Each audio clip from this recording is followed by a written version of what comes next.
It's an 8-part documentary series about the toys that we all know.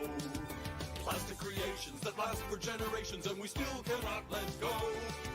Little molded figures that gave us big dreams. We'll go back in time and behind the scenes. It's the toys that made us. Brilliant.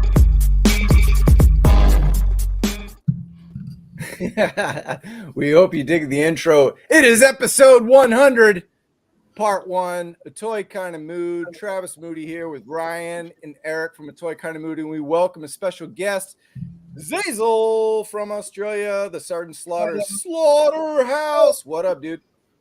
Good morning. Good morning. Thank you for the invite. Absolutely honored to be part of episode 100 and be here for the celebration of that.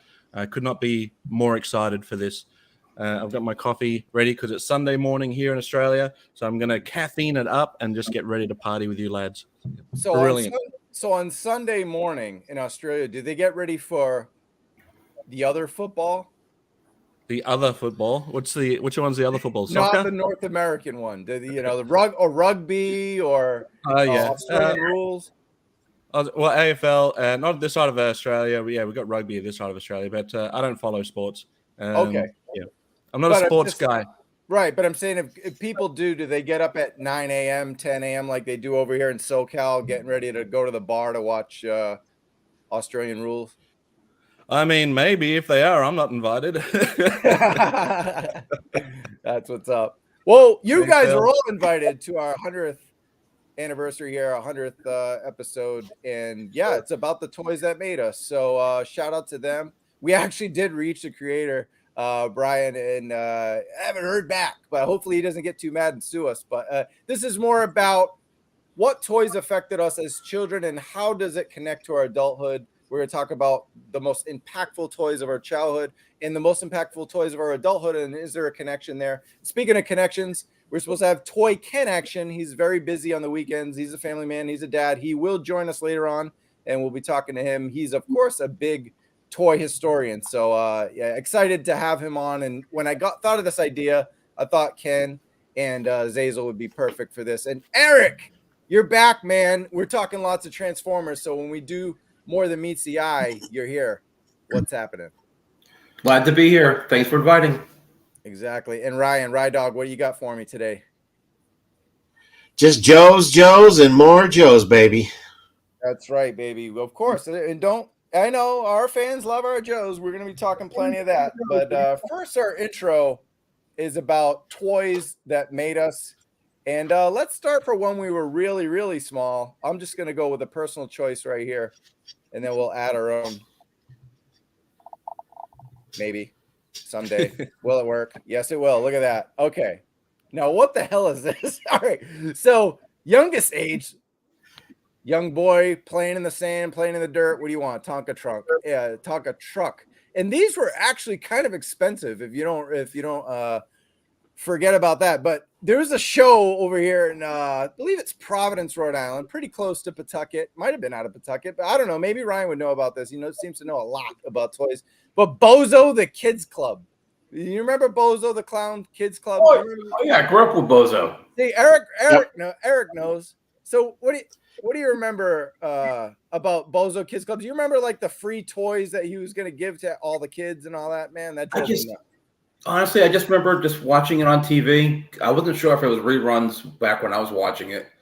But, guy, hair out there, collar, the blue jumpsuit. I mean, I should look up something like that too. What was that, Ryan? With Cookie the Clown. That was his sidekick. That's way back in the day. The grand prize game where you had to drop those ping pong balls into the buckets, and that kid would get like to number 8 and then just choke. Oh, scream your full head off at them like, you suck. No, that was good. I always loved Bozo the Clown. Xazyl, when you were a kid, did you have any terrifying clowns, but because they gave children toys, you weren't so terrified after all? Isn't that what they warn you about? Is that don't Don't take toys from weirdos. Who's going to warn you in front of your TV at 6 a.m. in the morning while your parents are still sleeping or shagging up? So we didn't have this nightmare fuel here. What we had was a little hand puppet called Aggro. And Aggro would have what was called Aggro's Cartoon Connection. He was the most inappropriate puppet. He would say some double entendres. He would just be completely filthy. He used to get slapped live on air for things that he was saying that probably isn't appropriate. You could check it out on YouTube. I've seen it there where it's just like some outtakes that didn't make it to air. And if this stuff isn't making it to air, imagine what he did get away with. It's just maddening. He was made out of a piece of carpet, I believe. Oh, my goodness. Speaking of carpet cleaners, we've got Murata Rubin here. Chi-Town. He actually went to the Bozo show. Of course he did. He probably got G.I. Joes when the other kids were getting the crappy toys too. I'm glad you survived, Ruben. It must have been a scary experience. Oh my God. If you think about it, as kids, we had some of the creepiest kids morning shows. You had Bozo. You had Mr. Dress Up, Captain Kangaroo. I mean, all these Even just Howdy Doody's a bit scary, isn't he? Look at that face. Yeah, Howdy Doody too. Yeah. Oh yeah, we did. But anyway, the point of this was, I mean, the first, you're really tiny at this point, 5 or 6. Probably don't have too many toys. I think I had He-Man and Skeletor. Not a whole lot. The Fisher-Price kind of stuff we got going on, and we had a segment for Ken that was pretty funny, and we'll probably have to pass it on by. But but yeah, I think one of the grand prizes was the Tonka trunk, man. Those things were huge, and I think that's part of that was when they did introduce, and we'll talk G.I. Joe, the vehicles. It was like we always want Tonka, we always want Hot Wheels and Matchbox, and then when we finally had G.I. Joe, it was like, oh man, these actually come with action figures. They have compartments. They got really like. They had articulation. They weren't just dump trucks or little cars that zoomed on by. But this was kind of the origins of that. I don't know if you guys had any kind of origins of, we're all G.I. Joe fans or Transformers fans, but any kind of precursor toys that you had maybe leading up to that? I'll start with you, Eric. Not really, because I didn't really grow up with a lot of things to start with. I remember I had He-Man, I had Skeletor, I had the Lion-O. Yeah. My first Transformer was Ratchet. I got him in a pharmacy of all places. Yeah, we're gonna talk crazy toy stores and different stores that we got toys at too. We got some segments of that too, and it's amazing. It wasn't always like a Toys R Us that we found this stuff. We found this stuff everywhere. Sometimes like a supermarket, toy aisles of supermarkets, which I don't even think is that even a thing anymore, Ryan? Do you even see toys in supermarkets anymore? You do. Yeah, it's still there. It's just not. Sorry. No, go ahead. I was gonna say it's just not as big as it used to be. With the 80s when Reagan removed a lot of the advertisement restrictions for toy commercials. We were a big consumer society in the States then, and everybody had to get in on having kids' toys because they were selling like hotcakes. Mm-hmm. Yeah, absolutely. Let's see what we had next. Oh yeah, so this was fun. Ken couldn't be here for this, but these. He sent me these. Can you guys name the? I mean, that's Snoopy in the middle. You guys know these? I remember. I'll find the end. Go ahead, Xazyl. Yeah, go ahead, Xazyl. Nah. I interrupted you, Ryan. This is your show. You go by all means. No, please. I was just gonna say the blue thing with purple hair. That's creepy as hell. That's a Monchichi, right? Is that one of the ones that you could turn inside out? Let me see. Look it up. And no, Ralph. That's Ralph, right? Turned inside out a few times. Oh, freaking! I almost have to look at what Ken was. Ken sent me this stuff, and then he's not here. I mean, come on, man. What was this? Oh, Ralph. Yeah, you got it. The blue popple, he calls it, and he says Ralph. Yeah, that is Ralph. I was gonna say Ralph, but Ralph. Yeah, and I'm sure. Yeah, popple. See, KJ Smith. Here we go. Oh, look at this. This is. Yeah. That's just classic.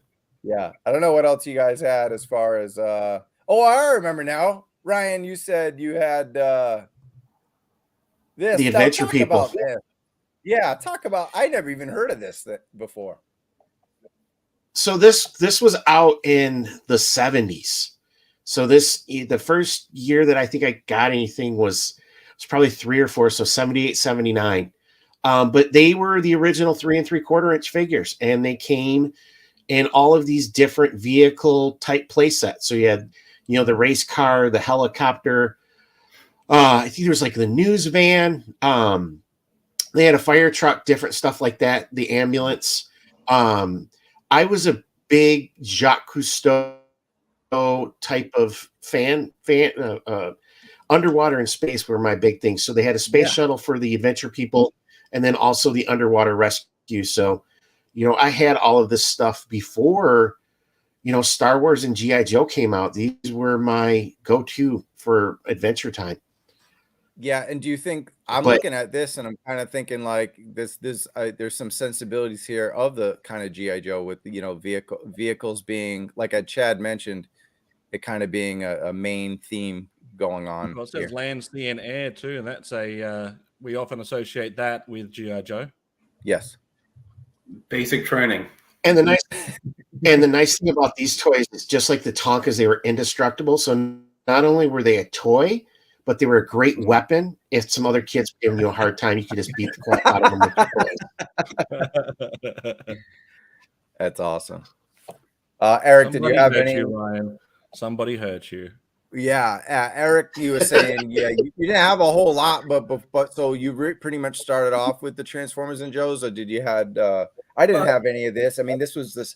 I'm old, but I mean, this is 70. What were you the drinking age, Ryan, when these came out? Pardon? Yes, were you pretty much. Yeah, I was drinking age. Eric, you remember Adventure People? That's before my time, I believe. I see some gray hair there. I'm 76 and I don't remember these things. I got a mind like a rusty steel trap. Ryan looks about 28 years old and he remembers these things from the 70s. So I don't know how he's doing it. But we're moving on to this. Disco, man. Now, this is your turn. Die for him. No, I was 76 with you, buddy. So it's just, our stores were the little 5 and dime stuff. So a lot of that Fisher Price stuff was there because those figures were like 75 cents a figure. It was stupid cheap. So yeah, we got some people saying Adventure People was a little bit of a precursor to G.I. Joe too. So that's pretty cool. And Ruben lost his virginity to Star Wars. Many of us did. That's cool. But Eric, GoBots, you're a Transformers guy. I know this was one of Ryan's choices, right? But Eric, how about GoBots for you? I remember watching the cartoon. I think I had Leader 1, and that was about it. I had Wheelie, but I had a broken Wheelie. I found him in a store, broken in 2, and I took it home to try to nurse it better. That's the way I was back in the day. And I felt so bad, and I felt guilty because I'm taking a broken Wheelie. It was literally snapped in 2, and I'm sneaking it past the register. Oh, but that's all I ever had for GoBots. Down in the slums of the mean streets of Boston, right? You take a broken toy and still you take it home. Half of guilt. Ryan, this was your choice. GoBots, talk about it.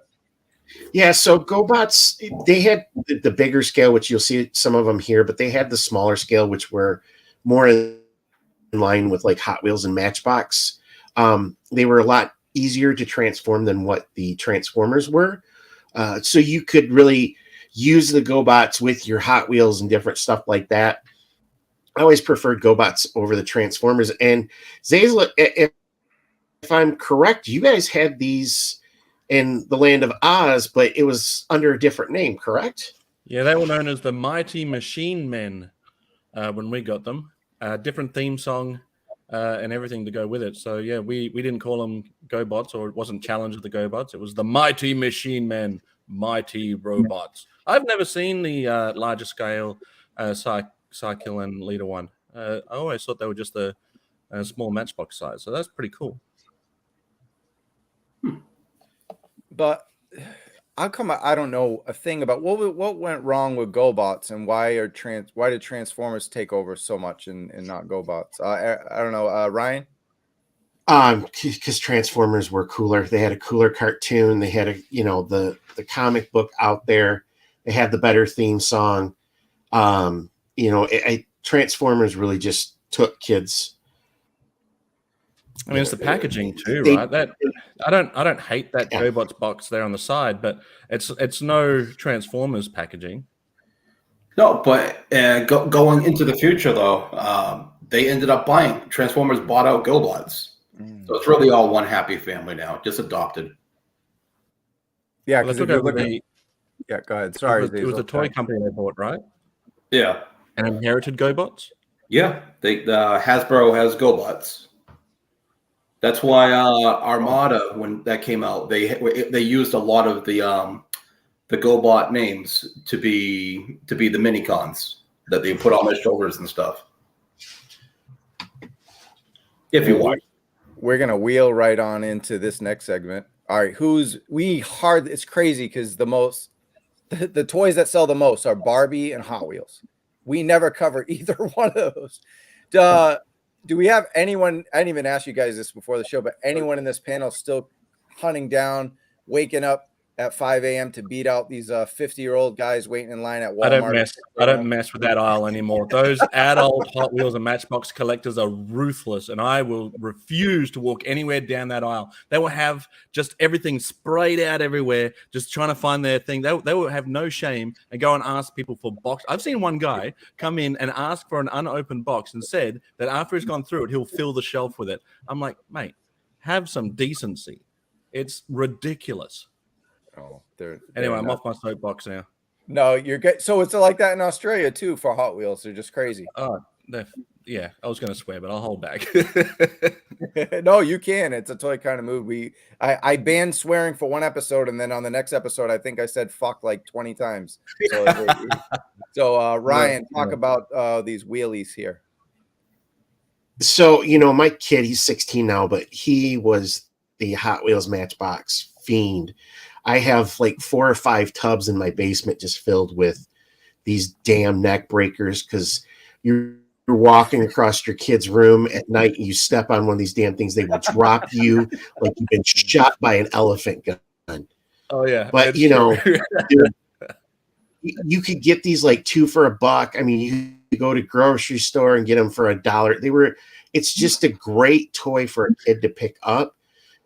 Plus, with Hot Wheels, they can bring out cars that you see on the road every single day, and then they can, bring out something that's just sci-fi or fantasy, and kids eat them up. And I will say this: as a Joe collector and an action figure collector, we are a pretty kind of dysfunctional group. But Hot Wheels collectors take the cake. These guys are scary. Hey, I love this comment too. I'm laughing at both what Ryan said and Marauder Rubin because I think I didn't even know what this whole craze was for Hot Wheels and Matchbox because for quite a few years leading up, and we'll talk about as adults how our collecting habits have changed. But during the beginning of pandemic, it was like the only thing open here, and at least in America, is Walmart and Target. Right, everything was locked down. So I got there and I'm like, I got to go to the dentist anyway at like 1:00. I might as well start going to every Walmart and Target. It's about a half an hour on the way. And I get to one at like 6 a.m. and there's already a line of 4 guys. They're all between 45 and 55. And they all knew each other. It was like a club. And then they get in and they run. They all ran to the aisle and they get a basket and they just put everything in there. And I think they look at it later. And one of the guys started taking Wave 1 Joes. None of them were even, they might have flipped for a few bucks, but he was like, I guess that's the game. They just flip everything. Even if you make $1 or $2, it all adds up. And they were flipping. Those Matchbox and Hot Wheels guys were just Snake Eyes, Destro, Scarlet. They just put them all in the basket. They didn't give a shit. It was like, these guys they're collectors and they're scalpers. They're crazy. They're insane. They're these. No shame there. It's gross. as kids, Eric, Hot Wheels or Matchbox, did you have a preference? Didn't touch them. You did? Wow, no way. Never had one. No way. Ryan, Wow. did you have a preference, Hot Wheels or Matchbox? You know, I didn't. Now they're owned by Mattel, so there's no difference between the two. But I think with Matchbox, it was the there is a difference is Matchbox. Yeah, go ahead. They're more realistic as far as, they're the everyday cars that you'd see, and then Hot Wheels can be more of the fantasy and sci-fi stuff. So they sign with the different car companies depending on which side it is. So you won't see certain cars with that are Matchbox. You won't see a Lamborghini in a Matchbox. You won't see whatever it is, a different kind of Toyota or whatever over in Hot Wheels. And then Matchbox also has all the realistic play sets, right? So they have all the construction sets, almost like, so Tonka is under Matchbox now, I believe. And they have all the construction sets. They have so if people want realism, airport sets, the famous one they have right now is like a 7-Eleven, right? That's the one that actually sold out. 7-Eleven. Okay. And Hot Wheels is just all those crazy, roller coaster loops. And then of course, Hot Wheels incorporates all the different IPs, Star Wars and Marvel and all that stuff, Batman. All that kind of stuff. So I think those are the differences. Xazyl, do you have anything else to say? As a kid, Hot Wheels or Matchbox? Was this something for you? Well, I got both of them. I believe it was Hot Wheels, unless I'm wrong, that had some of the early gimmicks, like you could smash them into the side and the thing would flip and look like a dent in the car. We also had the color changing ones, which were cool. But I remember thinking that the literal box for the Matchbox was cooler. I preferred the box of Matchbox than the card for Hot Wheels. We're starting to get porn in our chat again. That means we've made it, folks. We've made it. All right. Success. Which actually, let's remind everybody, if you're new to the show, because it's episode 100, or you saw the Toys That Made Us logo and you thought they were on it. Hey, we didn't do that on purpose. We just want to talk about the toys that made us. But yeah, don't forget to like and subscribe to the channel, Toy Kind of Mood, and we really appreciate it. On Instagram and Twitter at A Toy Kind of Mood. Tell your friends. Thanks for joining us. And any final comments on these? So are you happy that you're an action figure collector now, that you don't collect these crazy cars? I know one of the cars from the toy show I was going to, they gave them all away, and I was looking them up. They were going for like $500 for a little ass freaking car, just because it was painted gold. It's if you think a his tank is expensive, welcome to the world of Hot Wheels. It's on another level. Nope, just go look up red lines and then see the prices for those crazy things, and you'll understand. Oh man. Hey, Andrew, it's Eric's buddy. I'll catch a replay. To another 100, to another 1,000, right? Here we go. Oh yeah, here's the porn. Here comes the porn. Black Genghis in the house. 69 chat girls. Let's go. All right. Well, that's why a lot of us got our toys to begin with, was that, that sexy chat when you get to a certain age. So what was everyone's favorite toy store? I'm going to start with you, Eric, because you grew up kind of in the vicinity of where I was. So I'm curious to hear about your toy stores and see if they were any different within the miles that we lived in. Well, I had two awesome stores near me. I had Child World and Toys R Us. They were both across the street from each other, basically. There you go. Child World. Is that a thing? Cool. Is that a thing in Australia, Xazyl? Nope. Never seen that before in my life. And how about Michigan? No, we had Toys R Us and KB Toys. Those were KB later here. KB. Now, we had a Toy Works. Toy Works is the one toy store I had in New Bedford, Mass, about an hour from Boston. Then KB bought it out. And then, of course, we know what KB. So a lot of the Toy Works turned into KB. So it was KB Toy Store and some were KB Toy Works. Eric, you want to talk about KB Toy? Do you remember Toy Works or KB Toy Works? We didn't have Toy Works here. Okay, so that might have been a South Coast Massachusetts thing then. Yeah, because they didn't come around here because Toys R Us and had the market here, but they would go into malls. So like we had a KB in the North Shore Mall and the Liberty Tree Mall, but that's about it. Now, Chow World was also Children's Place. I think Children's Place was a lot like, what was that, more like very small children, right? Like I know they were selling like diapers and shit, like toddler stuff. It was the same thing as Toys R Us. Same company, but you couldn't go to Children's Place and buy G.I. Joe, though. That's my point. It would have to be a Chow World / oh, so it's the same place. They're different kind of departments in Chow World, right? In the top corner, on just above where the L is that a person peeking over that's going to spit in your general direction, or no? Wait, where are we looking at? Above right there, top. That's the original Hot Wheels collectors, Xazyl, that are scoping to see what kids are walking out with, and if there's any treasure hunts or something. Well, you're talking about the person walking into Chow World right there? No, on the roof. On the roof. Yeah, on right. The roof. It was a mild Monty Python reference. You either get it or you don't. I thought it was like a scalper, like a sniper scalper, to make sure the other scalpers weren't getting there before he did. It's the OG scalper. Oh yeah.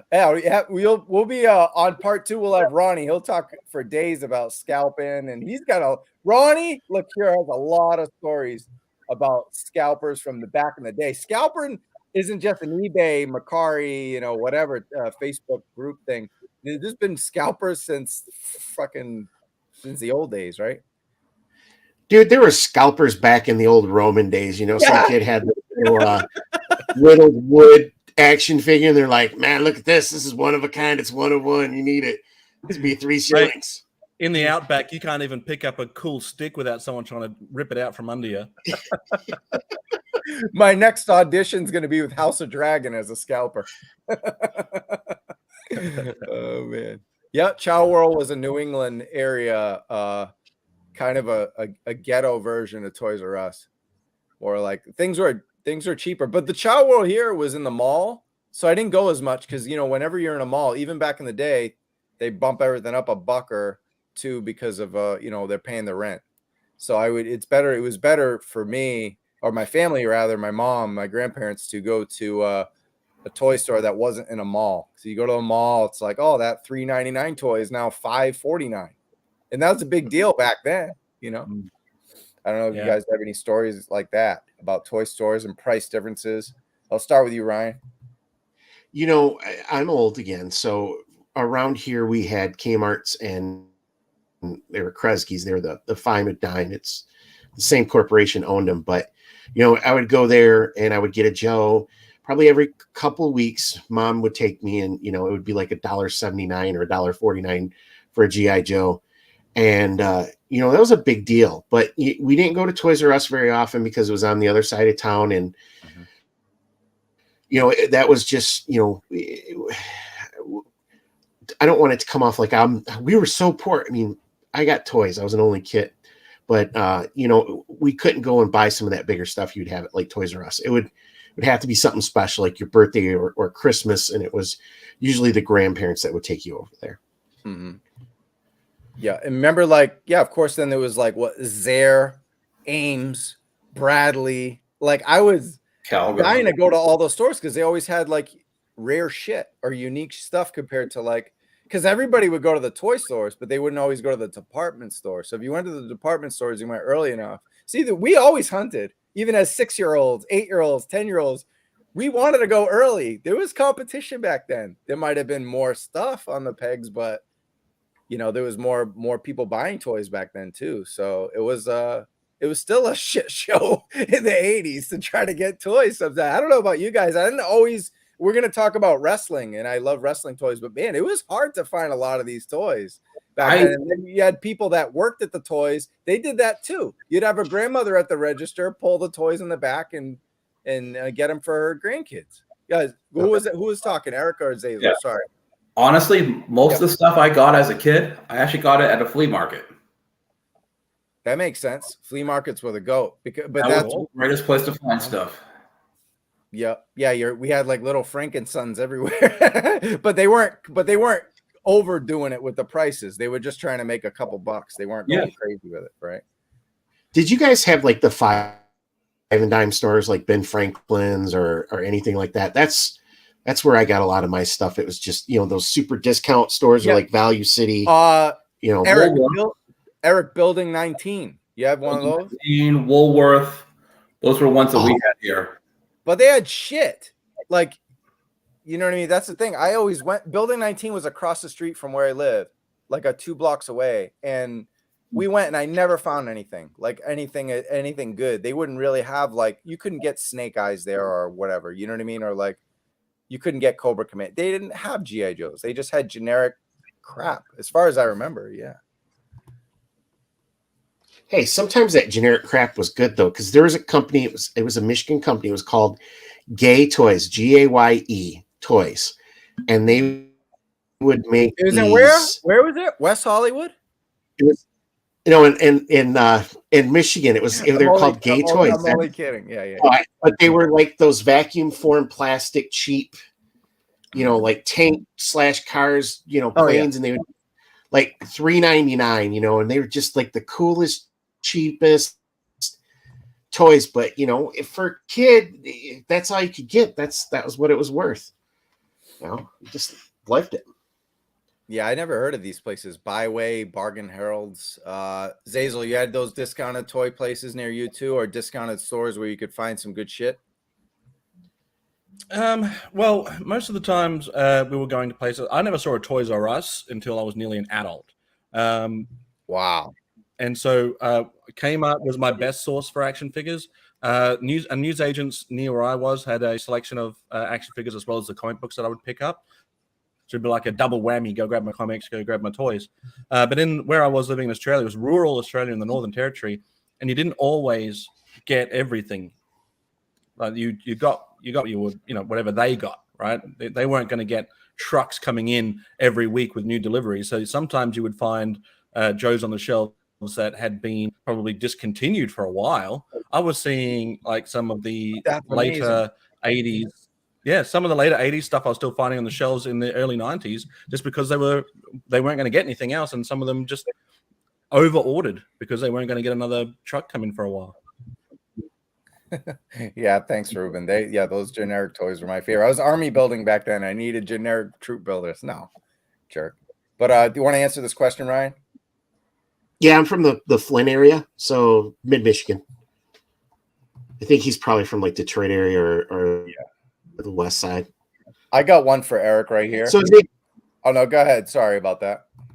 No, I was just going to ask Xazyl. So you guys have Kmart still, right? Yeah, we got. Or are Kmart. they all gone down too? Must be nice. We've got them. Well, they used to be. They don't have the toy aisles like they used to, but they did have like those packed out toy aisles, wall to wall action figure stuff. Now it's abysmal. But Kmart as a kid, they've gone the way of trying to downgrade to a lot of things and make it more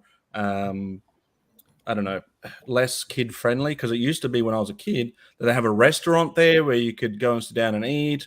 They would have little, that's like is it Zare? Ann and Hope. Ann and Hope had that, and Zare. Yeah, Ann and Hope was the shit for toys. They had awesome Star Wars stuff when I was a kid. Yeah. But guys, Xazyl, sorry about that. No, it's fine. I mean, it's just it used to be that there was stuff for kids to do. That they'd have costumed people sometimes at the front doing entertainment for you. Really was an exciting time. If Mum said we're going to Kmart, we're like, yes, we're going to Kmart. And now it's like we're going to Kmart. It's like, oh god, we're going to Kmart.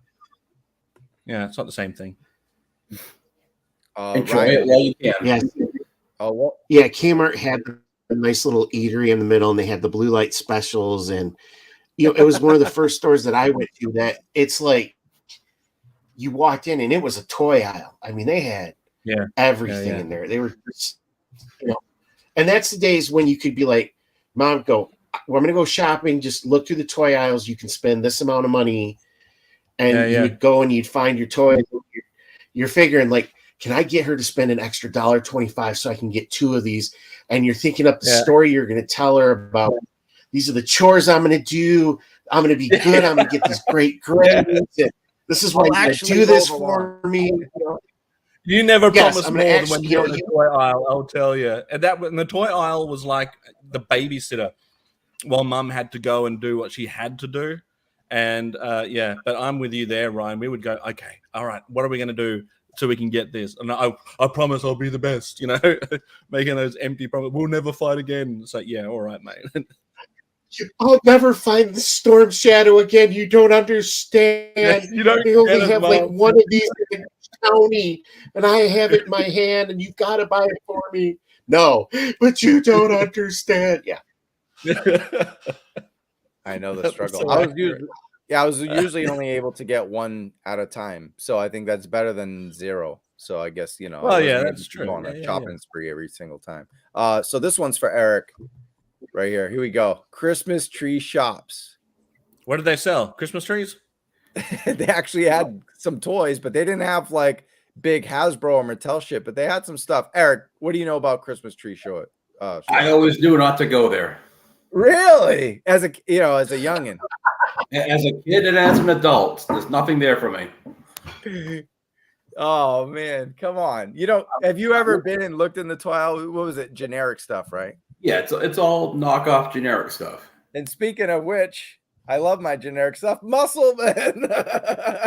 These are the best. The Kanuki-men from Japan and Bandai, and then Mattel bought it and brought it over to bought their US versions, brought them over. And I found these at Christmas tree shops, and they have different ones. They had like the garbage cans full of them that were $3. Oh, which reminds me, I got one over there. I'll put it full screen so I can go grab it. But if Ryan, you're a wrestling guy, talk muscle for me.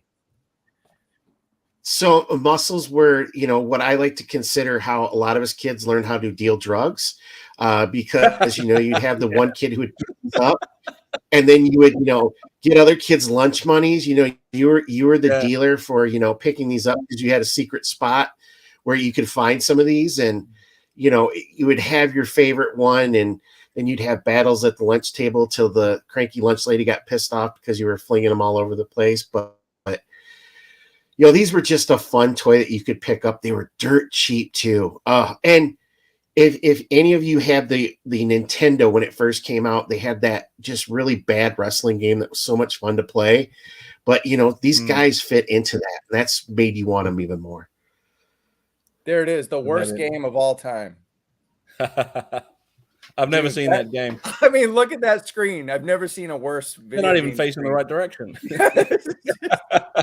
The worst, at least the worst wrestling game of all time. But yeah, no, and Jose's not wrong, right? A lot of these knockoff bootleg toys are like the most rare things. Like if we did like comic book men, but just for toys, like we would see some really wacky. You saw stuff on Comic Book Men on the AMC Kevin Smith show.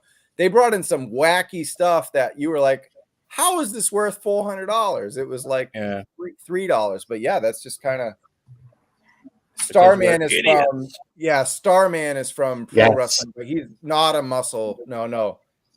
He's not the main muscle guy. Those were Kanuki-men. I'm sorry, I'm saying it wrong.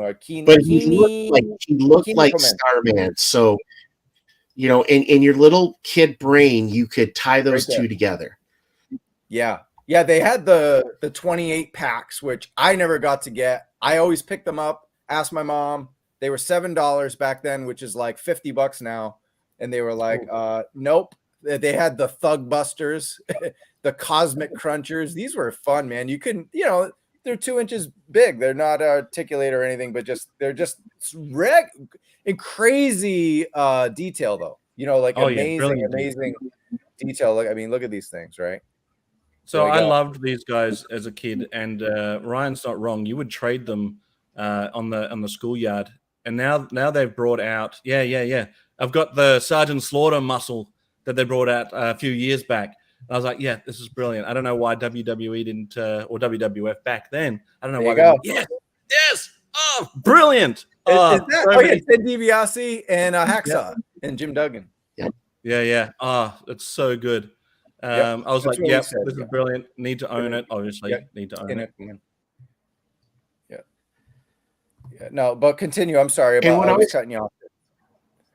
And this is another thing that cracks me up. So GoBots came from Japan. Transformers came from Japan. Muscles came from Japan. So much stuff that we had as kids, Japanese kids had, and they're probably looking at us like, you dumb Americans, we've had this stuff for years. But man, it was so cool in the 80s to have this stuff. That Muscles and then Garbage Pail Kids, the other thing we would deal at lunchtime. Yeah, I was going to say also Monsters in My Pocket. Also after that, they sort of this was a precursor for me to collect these sort of action figures for when Monsters in My Pocket came out. Loved that line too. Little monsters in your pocket, brilliant. I love it. We're reminiscing over video games too here. Yep. Yeah, because magically that would make that game. You never had Robotech? No, but you were going to say it made the game what? Oh, yeah, you go. And you put it in, and don't touch it. Don't move. Don't make it, Nintendo's working. Leave it alone.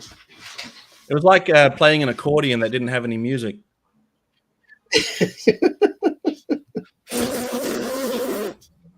That's it.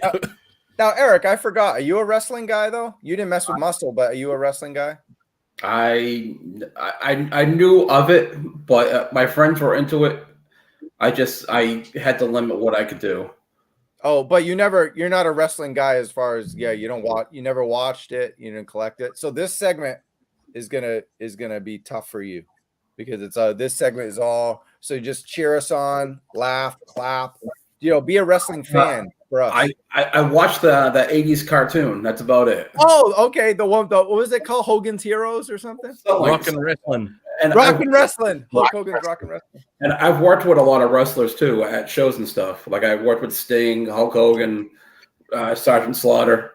Nice. So I mean, it's I'm not completely ignorant of it. It wasn't my thing growing up. All right. How about these?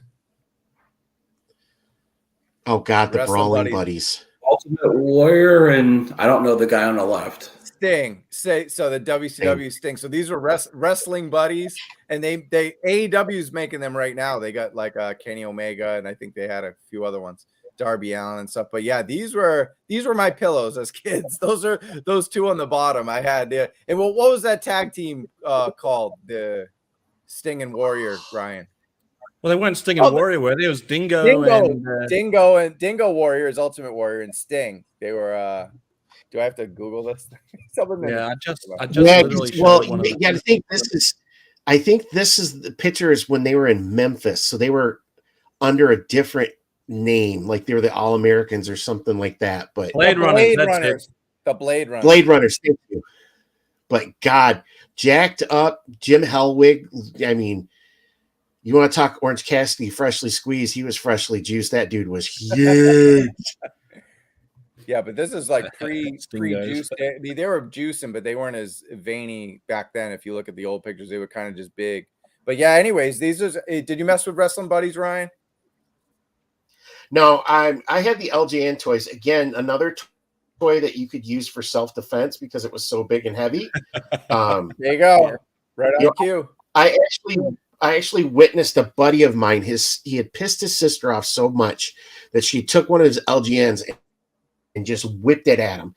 And I mean, damn near knocked him out.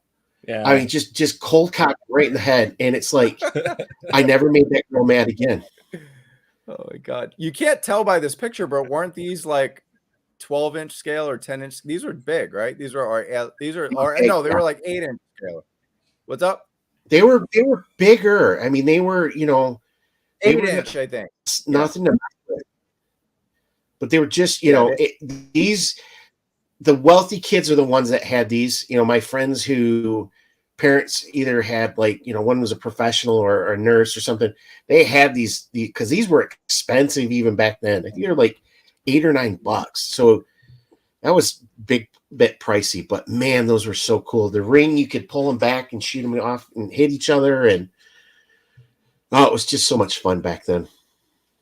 Hell yeah! 0 points of articulation didn't matter. No. 0. So was there a Sergeant Slaughter LJN, Xazyl, and do you have it? Oh, well, no, technically no.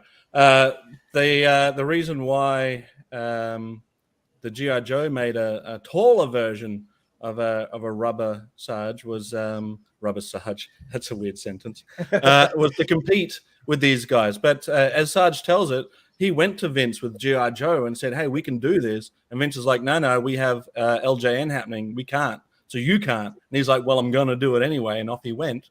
But apparently they had a prototype LJN made up of Sarge that just never came out. Removable hat or campaign cover for those that are playing at home. But yeah, they never released one, but G.I. Joe sure did. Yeah. Oh, you know what though? Shit. Where is it? Oh, here it is. Okay. So we're talking Sarge here, but this is you've got to have this one. Oh yeah, I've got both the blue card and the black card version of Ultimate Edition Sergeant Slaughter. Inspired. This is such a great figure because it's inspired by those LJN, but he's wearing the G.I. Joe USA outfit. Brilliant.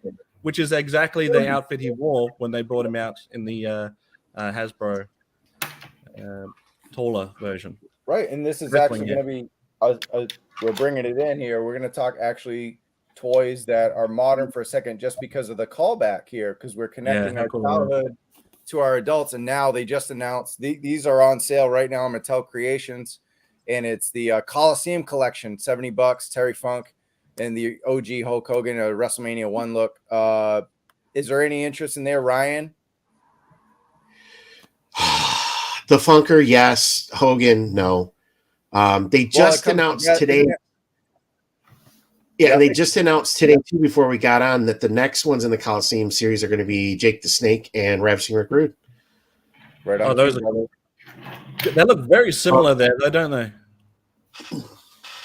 Yeah, it's one of the greatest feuds in wrestling, because Rick Rude had Jake Roberts' wife airbrushed on the front crotch area of his tights, and it's like, even as I think it was a 7 or 8 year old kid, I'm like, oh damn, that's just taking it too far. You don't do that.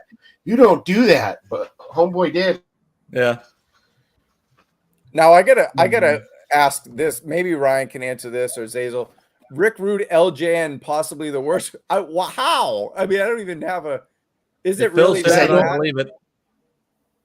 I don't even think he looked like Rick Rude. It was just like another wrestler's body that they put on there.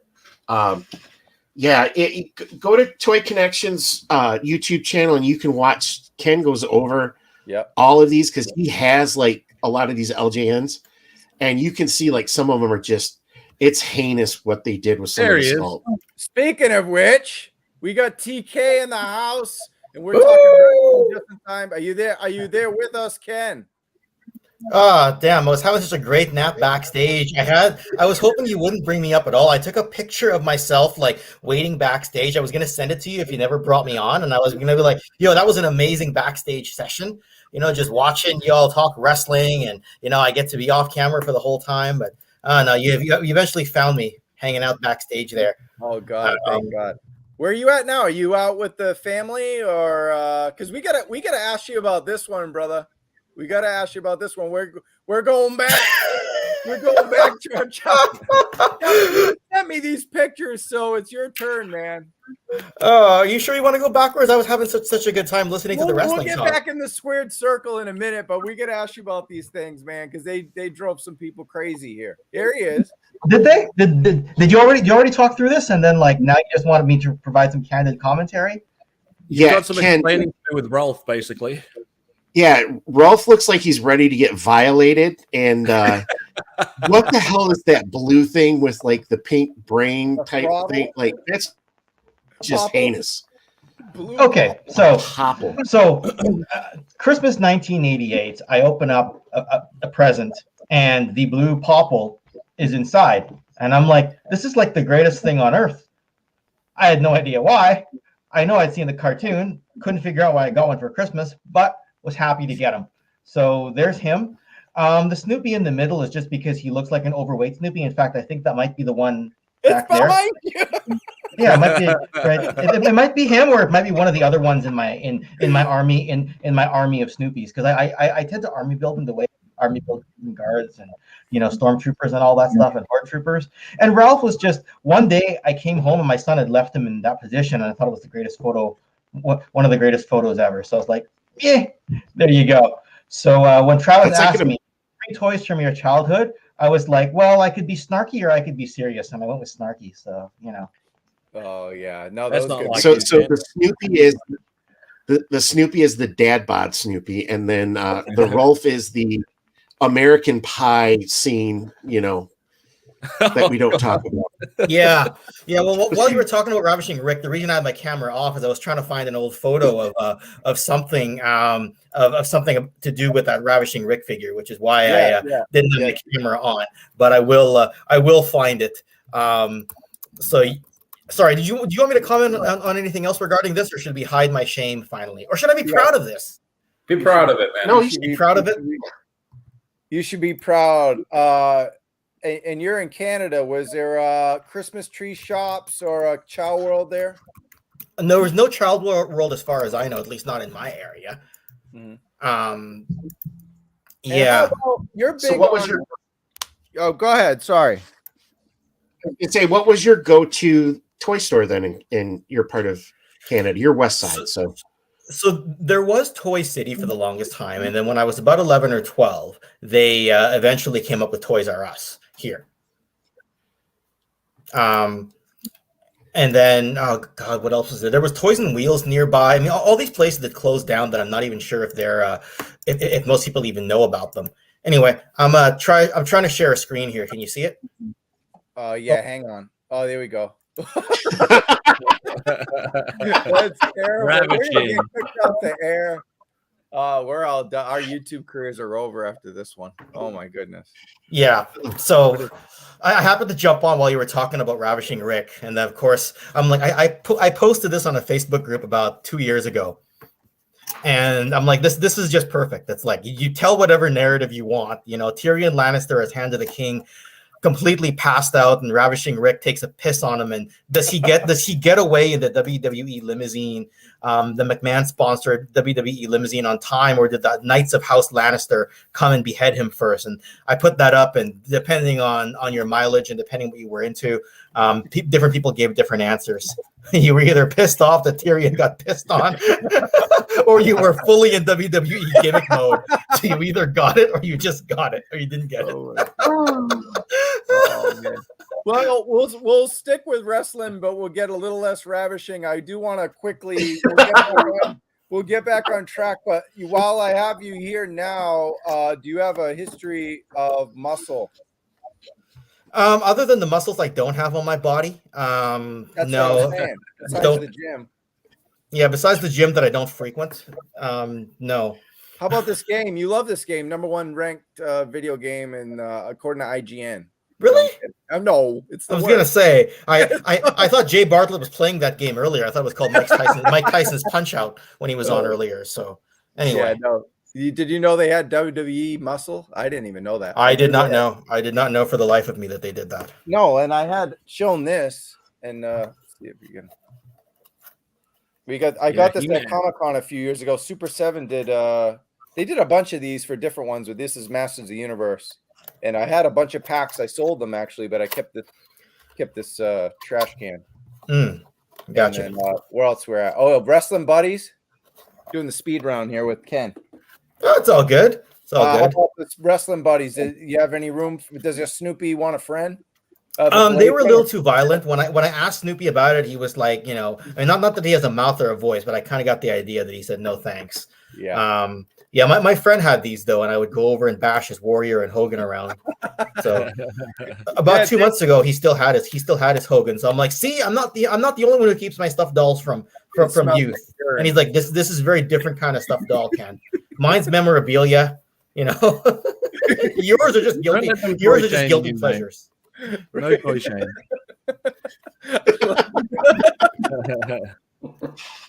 This is going off the rails. Thanks, Ken. All right, LJN, and then we're talking Coliseum Collection, and then of course these went on sale. And Steve Ozer, head of marketing at WWE Mattel, kind of my boss, right here. He's Jake and Rick Rude just announced these. I'm definitely gonna grab this pack. I think I was too young. I mean, obviously I know Hogan and Funk, but this doesn't really mean much to me. I think it's great. This was a dream project for Bill McKenna. great. And I hope it sells out and does well and everything. But I think I'll definitely grab this because this is more, Those are cool. Yeah. 4 or 5 years later, 6 years later, this is more my wheelhouse. And yeah, they look a little better than the LJN version. So yeah, it looks great. Are you gonna pick this up, Ken? No, I've got representations of Jake the Snake and Ravishing Rick in my Elite collection that are good enough. Xazyl and I are working on a LJN history video though for Series 4 pretty soon. Wow. I'm getting him to read out I'm getting him to read out a bunch of parts, but I thought of him to be my collaborator, just like how I had Chad for my last video and Phil for my video before that, just because there's a Sarge in there, and I'm like, let's get Xazyl's words on this and his lines on this. So yeah, that'll come out. Yeah. All right, you guys ready? I got a commercial to show. Here we go. You gotta love new WWF figures with real wrestling action. Jake the Snake Roberts versus the $1 Million Man, Ted DiBiase. Yeah. DiBiase lands a $1 million punch. Match Hulk Hogan against the Macho King Randy Savage. Oh, yeah, my almost smashed will finish Hogan, guaranteed. Hogan slams him again. Match Andre the Giant against the Ultimate Warrior. Andre will squash the Ultimate Maniac. WWF figures so close to the real thing, it's like being in the ring.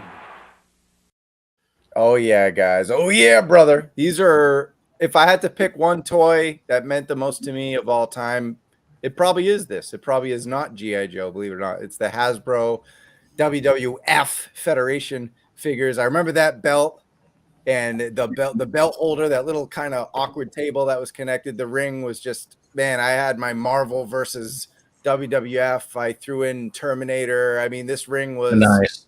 This was my main toy. I had them. I didn't have them all. My friend did because his dad was a oil cook for Exxon, and so he could afford to buy Yokozuna and like the variant Razor Ramon and all those crazy ones you could only see in like the guidebooks. He had all those, but I was happy with my collection. I mean, I've said the sad part of this whole show is I don't have any of these toys anymore. I still have a lot of toys in a basement back east, but a lot of them got damaged from floods. And I don't know about you guys, but Eric, those New England floods, were you impacted? Did you lose any toys on any of those New England floods we got from hurricanes as a kid or the rainstorms? Almost lost one, but I saved him. He was too big to lose. What was it? The USS Flag? I think that would float. He's coming back. Oh my goodness. Yes. Beast. I don't have children, but I have a baby. Oh my God. Yes. Is that Fortress Max? Fortress Max, baby. Oh yeah. Wow. I love this guy. I knew Ken was going to be happy about. I'm glad Ken made it in time for this. Oh, so cool. Oh, that's terrific. Yeah, Transformers did have such a big impact on so many kids during the 80s. And, all of my buddies who collected the Transformers, they still have a lot of their stuff even today. They always took care of those. That was the one thing, like, can we play Transformers? No, you're not touching my stuff because it meant so much to them. We're gonna jump ahead. We'll come back to wrestling, but since you brought Transformers up, I think we should just talk about it now. We have Ken here as well. So, Eric, why Fortress? What is it? Why has it meant so much to you? And when did you pick it up? What year? It was after I got adopted. It was the first toy they bought me. That's all, and that's a hell of a toy. So that makes sense, man. I mean, you just said it right there. That was the first Transformer that they bought me, and this guy here was my first figure that I ever got from them. We actually talked him into it after hitting a child world, and after that it became. They think, okay, well, I don't know what to do, so I got a comic book, so I learn more about G.I. Joe, and everything else started from there. Speaking of Sergeant Slaughter, I see Slaughter Daughter is in the chat. Yep. The real life daughter of Sergeant Slaughter. Yep. Hey, Kelly. We're all fans. Big We fans. all are. Every single one of us. Oh yeah. Wait. Well, why did that comment go away? Oh, sorry. They were trying to do it at the same time. Too many soldiers in this. All right, here we go. Too many commanders, not enough soldiers. Here we go.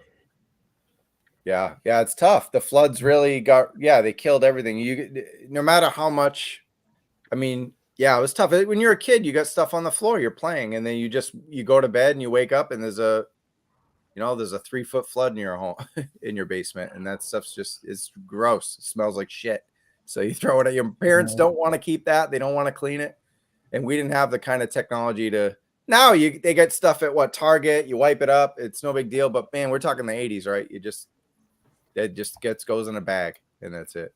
But we'll stick to Transformers. What else? Thanks, Eric, for sharing that memory too. So you must have a real connection to that action figure. I do. Thank you. Yeah. No, speaking of connections, Ken, this was your choice, right? Yeah, but after I saw Erick's Fortress Maximus, I was suddenly reminded of of how cool that figure was. Yeah, this one, I got this as a birthday gift as a kid.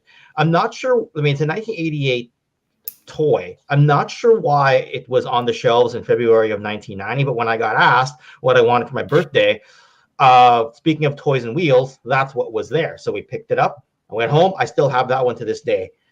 This is, I believe, the Power of the Primes or Titans Return version of it. The G1, the previous one. I remember pulling that exact box off the shelf, probably in bilingual packaging. I no longer have the packaging, but I still have the toy from 90, right? So yeah, this is a lot of good memories right here. And I did remember seeing Fortress Maximus a year or two earlier at a friend's house and being like, I'm gonna have that as an adult, and I got it as an adult. So yeah. To be honest, I didn't know about, and I collected Transformers, not too much as a kid, but I stuck around long enough to know what's going on. Never heard of this. Never heard of Power Master. Tell me about the Power Master. What is the difference between this and just the regular G1? Well, this is a lot bigger of a toy when you put it all together, right? The way it worked was that during the gimmicky Headmaster and Target Master gimmicks, where the head would become part of the figure, or the gun would become the transformable partner, these Power Masters were engines that went into your character's chest, I guess. They never fleshed it out too deeply in the North American timeline, but the way they did it in the Japanese timeline is that this robot and I said this in my recent Victory Saber video, is that in the Japanese timeline, that robot is not actually sentient. In that Japanese timeline, he just looks like Optimus, but he isn't Optimus. Very confusing.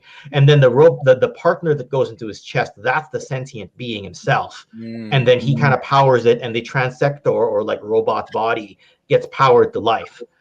That's how they did it in the 1988 Master Force cartoon in Japan. So it's a bit confusing, because if you look at the bio of the North American release, it wasn't like that. But in the end, some people stick to, it looks cool, I'll buy it. If you try to study the lore like I do, your head starts to hurt like crazy, and you wake up with a headache and need some Advil.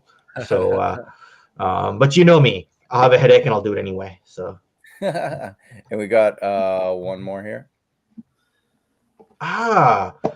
Yes, the Diaclone Battle Convoy at the top. I mean, you know what the one on the bottom is.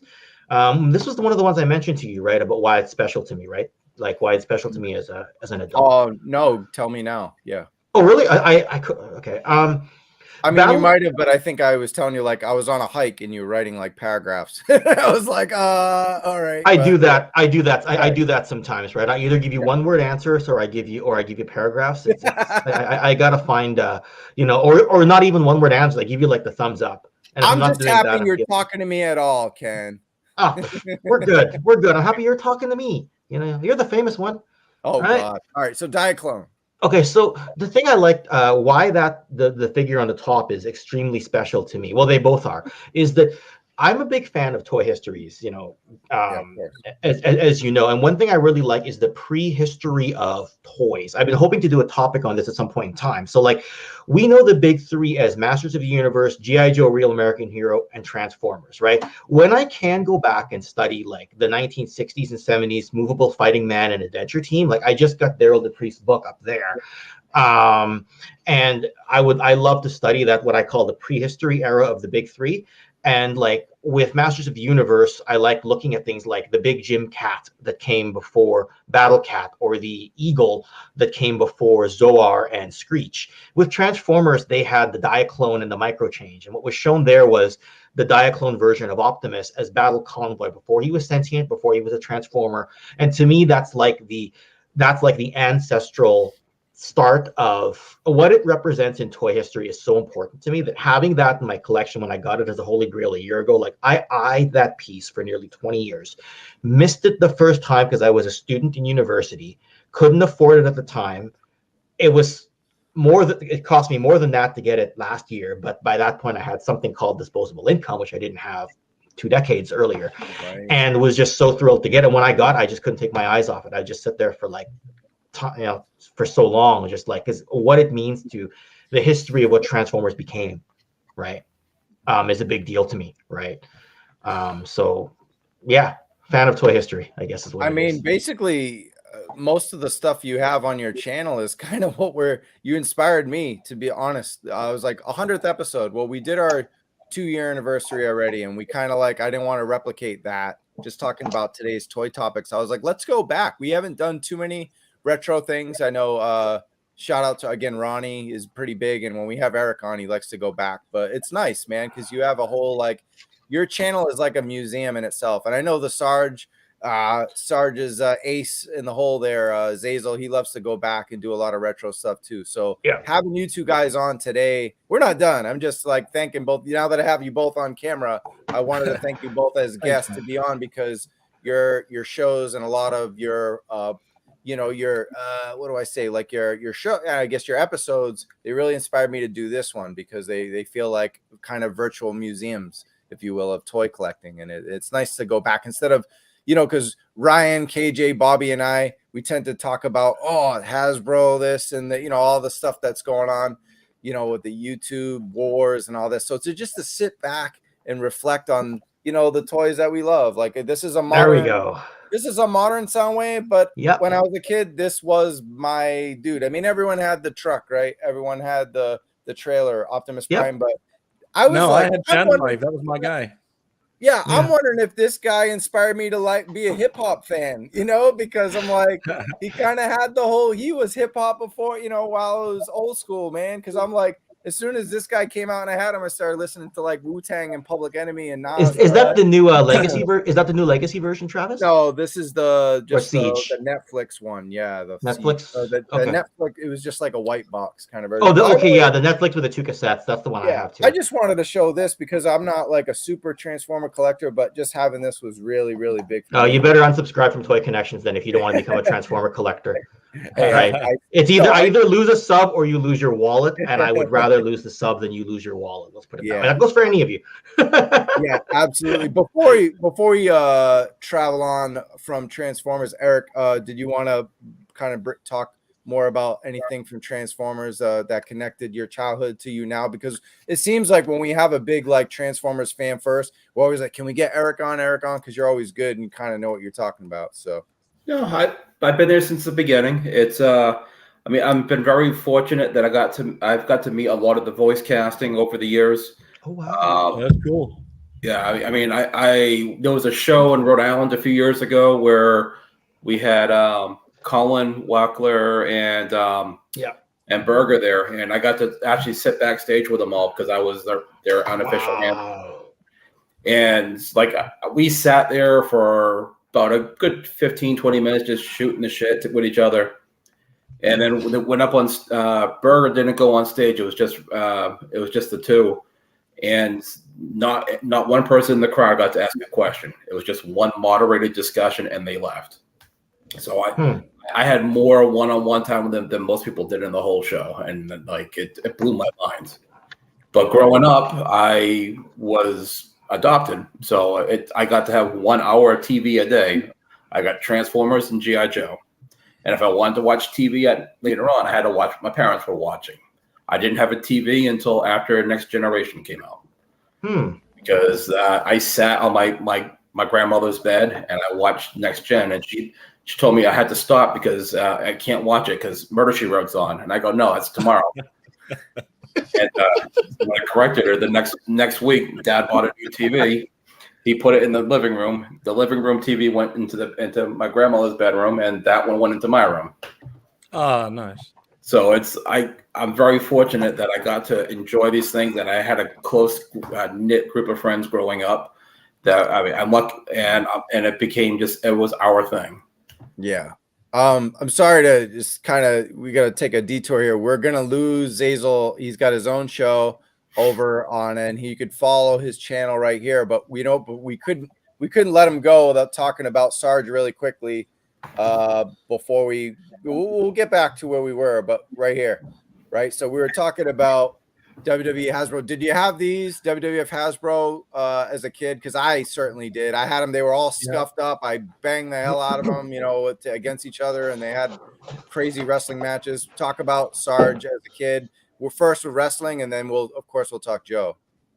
Well, we did have these in Australia. I didn't really see any of the LJNs, but it's interesting here because this, just like G.I. Joe, is a Hasbro Sergeant Slaughter. Mm-hmm. So if LJN hadn't happened, we might have got the Ultimate Warrior in a G.I. Joe scale as opposed to these. So it's interesting that the end of the pause in wrestling for Sarge happened because of Hasbro, and then they ended up circling back and making Hasbro wrestling figures anyway. So it's interesting how it circled back around. But yeah, there we go. Yeah, Erick has it in hand too. But yeah.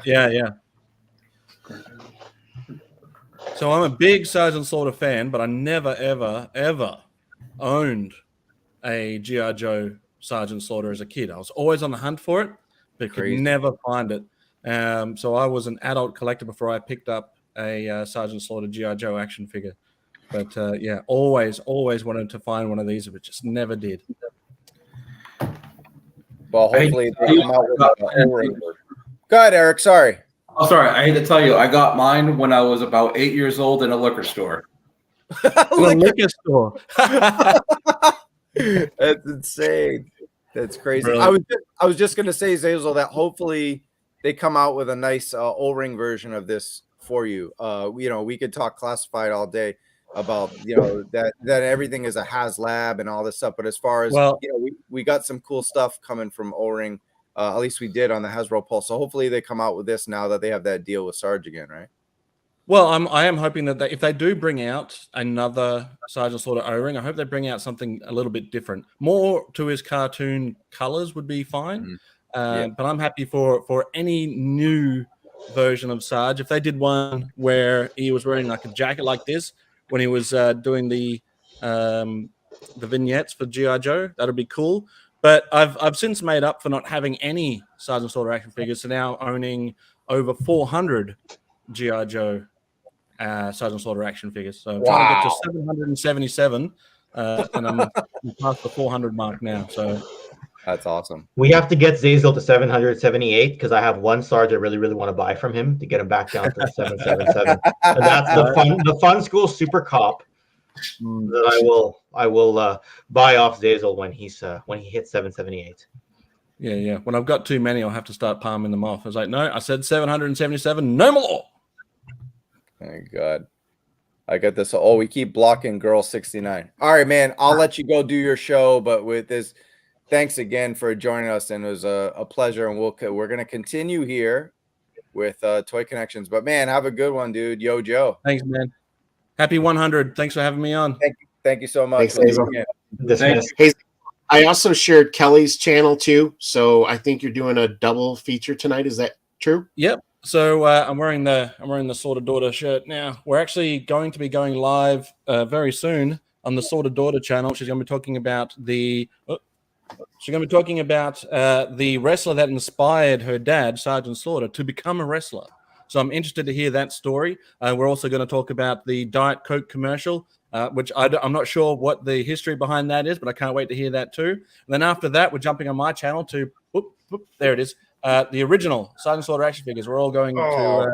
that's going to be great. Jump on the 3D Joes, which is the best source of G.I. Joe images and information. So we're going to be jumping on there and taking a look at his original stuff.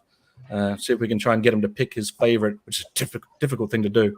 he'll go, "They're all my babies. I love them all." Yeah. And what I love about that show is an extension of what we're talking about. So basically, you have to go, but we're still going to get that info on that show later on. Or Right. Yeah, we'll be there when you guys are finished here. Jump on over and check us out. Awesome. Channel, and then Sergeant Slaughter's Slaughterhouse. But yeah, thanks guys. I Well, appreciate it. Thanks again, man. We'll see you soon. I'm dismissed. Dismissed. Dismissed. So there it is. Didn't have to go in the itty bitty ditty bag either. All right, let's pull back. All right, let's see what we got. All right, back to. All right, here we go. So who? Ryan and Ken, you're our wrestling guys left over here. So were these important to you? The Hasbro WWF. Were you obsessed with these as much as I was? We'll start with Ryan. No, actually, I didn't know about these until later in life. I was into Joe's at this point, and I blame like Matt Cardona and the guys over there at their wrestling podcast for introducing me to these little Satan spawns. Yeah, Ken. Well, I look at those two figures and I think WrestleMania 9 and WrestleMania 10 because that was kind of the main event for both. Right now, I had a bunch of Hasbros as a kid. I didn't have these two. I got Brett later on in my adult life, but I did, like you, Travis, I got pretty deep into the Hasbros. And then eventually as an adult, I mostly stuck to LJN just because I don't know what it was. I just did not gravitate to the Hasbros as much. But we'll see when I circle back. These things tend to go in cycles in my life. Like I'll all of a sudden be like, I'm going to hit the Hasbros really hard for a year. And then a year later go, why did I buy all this? It's just what it is, right? I've been saying, why did I buy all this for Transformers for nearly 40 years now? And I'm still saying, why did I buy all this? So my Hasbro phase will come, I'm sure. Yeah. Yeah, these were I showed this picture on purpose, of course, because we had Xazyl on, but the Bret Hart and Yokozuna and Treasures for Trigger is not wrong. I never had Yokozuna. My best friend growing up did because he was able to pay the premium as a kid. But yeah, even Bret Hart was a tough get. I think he ended up just selling me a loose Bret Hart because it was just so hard to find. These are toys. People complain about finding stuff at Target now. We had toy stores and some stuff back then was hard, man. And like even when gas was like, who the fuck knows, it was like $1 or something. Your grandparents still didn't want to drive you all over the place, look at toy hunting as a 10 or 12-year-old or whatever. But yeah, these were tough. These were a tough get, but they meant so much to me. I had them all. And what else we got next? Oh yeah, I wanted to give a shout out to Articulated Chad because he had Kurt Bazigian on, and a lot of the show kind of Kirk was on Toys That Made Us as a guest for both G.I. Joe and WWE. So if you watch both episodes, and I was kind of making that connection with Sergeant Slaughter, but also Kirk, who oversaw both over at Hasbro too, and he was a terrific guest over at Chad's station. So go check it out. I know they had some problems with some copyright, and he just posted up. So get those views back up for Chad. It was a terrific show. Let's see what else we got going on here. Oh yeah. G.I. Joe, of course. The most important thing. Hello, Ryan. That's why I have Dreadnought Ryan talking about the Dreadnought Thunder Machine. Go ahead. So this was. I love this. When I first got my first Zartan figure, that's when I was hooked. And then they come out with the rest of the Nox, and then it's Xandar and Zorana, and then this thing pops up on the shelf, and I'm like, I have to have this. This was the ultimate Mad Max, Joe bashing, crushing, killing machine imaginable. This is one of the best toys, my humble opinion, that Hasbro really ever made because it was just so much fun. And you could stack the Nox all over it, and God, it was just awesome. Love that toy. Eric, did you have this one? I did not. And Ken? As a kid, no. As an adult, for a little while. Not sure what happened to it since then. I probably sold it and kept the driver. I don't know. Yeah, I don't believe I had this one either. So was this your idea, Ken? Or was this Ryan? That was mine. Oh yeah. But Ryan, go ahead. No, I was gonna say I was such a fan of the Thunder Machine. I actually had 3 as a kid. So What? yeah, yep. Army building even back then, baby. How much was this? $8, $12? I think it was like $8. It was like $7.99. Now it's an $800 HasLab. All right. Speaking of $800 HasLab, this would be $1,000. Ken, Probably. all right. The mobile command center. So the year before I got the Power Master Optimus Prime as a birthday gift, I asked for this one, and ended up getting it. And it was one of those things you just set up in the living room. You have all your Joes. Like, this was the centerpiece of what I played with when it came to Joes as a kid. So God, like, I'll never forget the day, like, getting the box, opening it up on my birthday. It was the one and only time my dad ever played Joes with me was around the Mobile Command Center. And then as an adult, finding it at Toy Traders in 2014, picking it up, putting it in my collection right now, it's just been one whirlwind where, like, you had it as a kid, you have it again as an adult. So it's just kind of like the staple of my Joe collection. Do I think it's more important than some of the bigger other big playsets? No, but it is the one that I associate with the most memories wise. And eventually it was one of the drivers for me to get a Triple T later on, because I was like, if you look at the box art, it's got the it's got the Triple T in the sort of parking bay or the mechanic bay on the bottom level. So I was like, yeah, this thing has a lot of memories.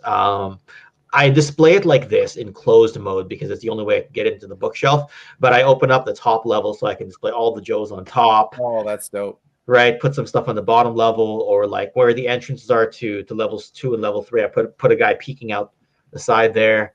You know, like it's just a lot of passion involved with this particular playset. Right, this was my headquarters. Right? I'm gonna go around the room and ask everyone these two questions. We'll start with Eric. What was your first G.I. Joe figure?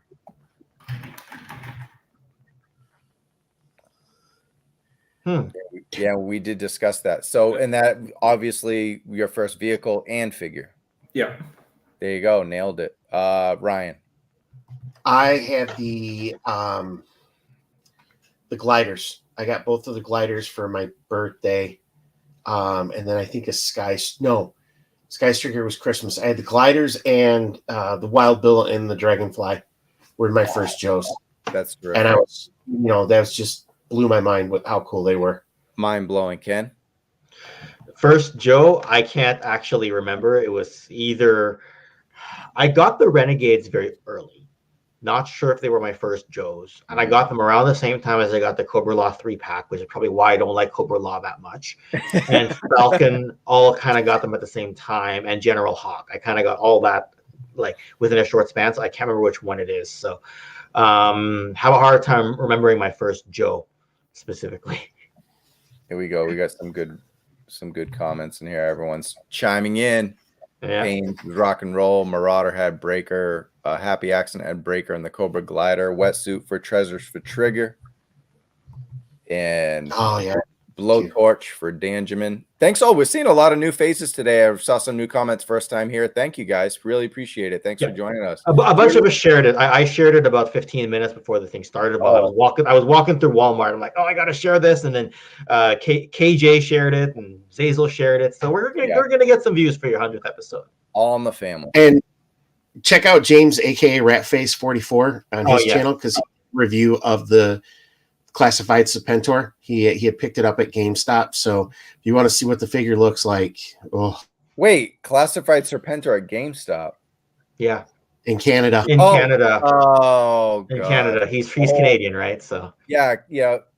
Mega J picked one up as well because he's in Canada. Of course, I ordered mine from Hasbro Pulse.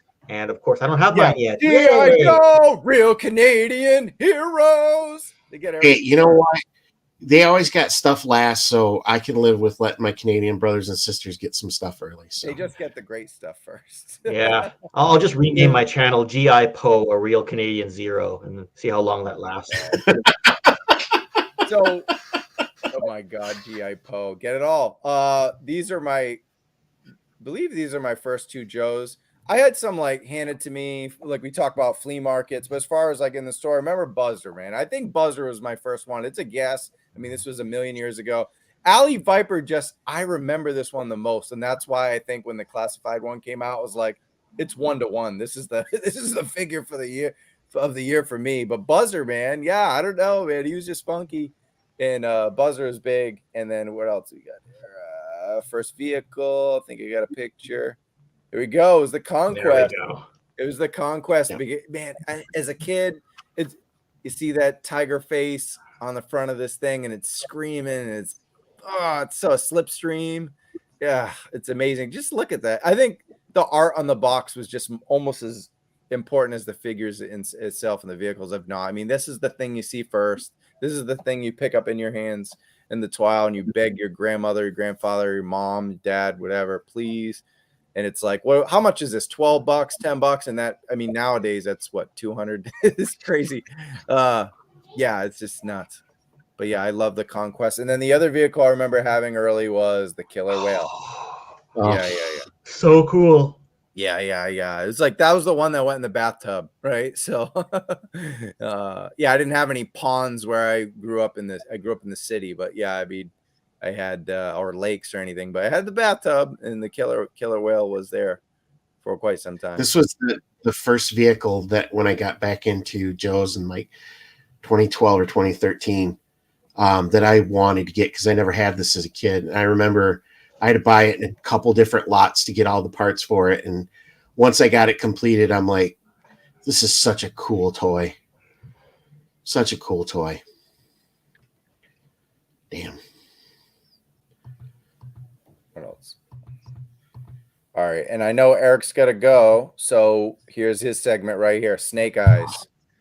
And, you know, I'm going to do V1, V2, V3 around the room. Erick, which one, man? Well, you said Snake Eyes. I eventually had all three.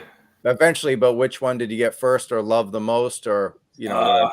I believe it was volume 3, version 3. That was my first one.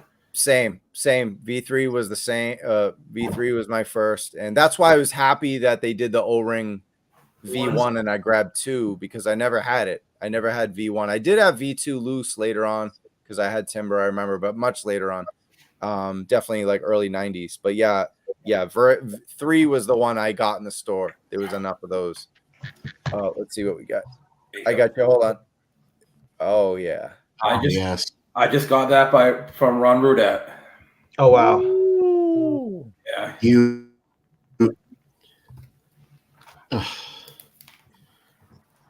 He does take commissions if anybody's interested. But yeah, I'll tell you, that's a holy grail right there. Oh hell yeah.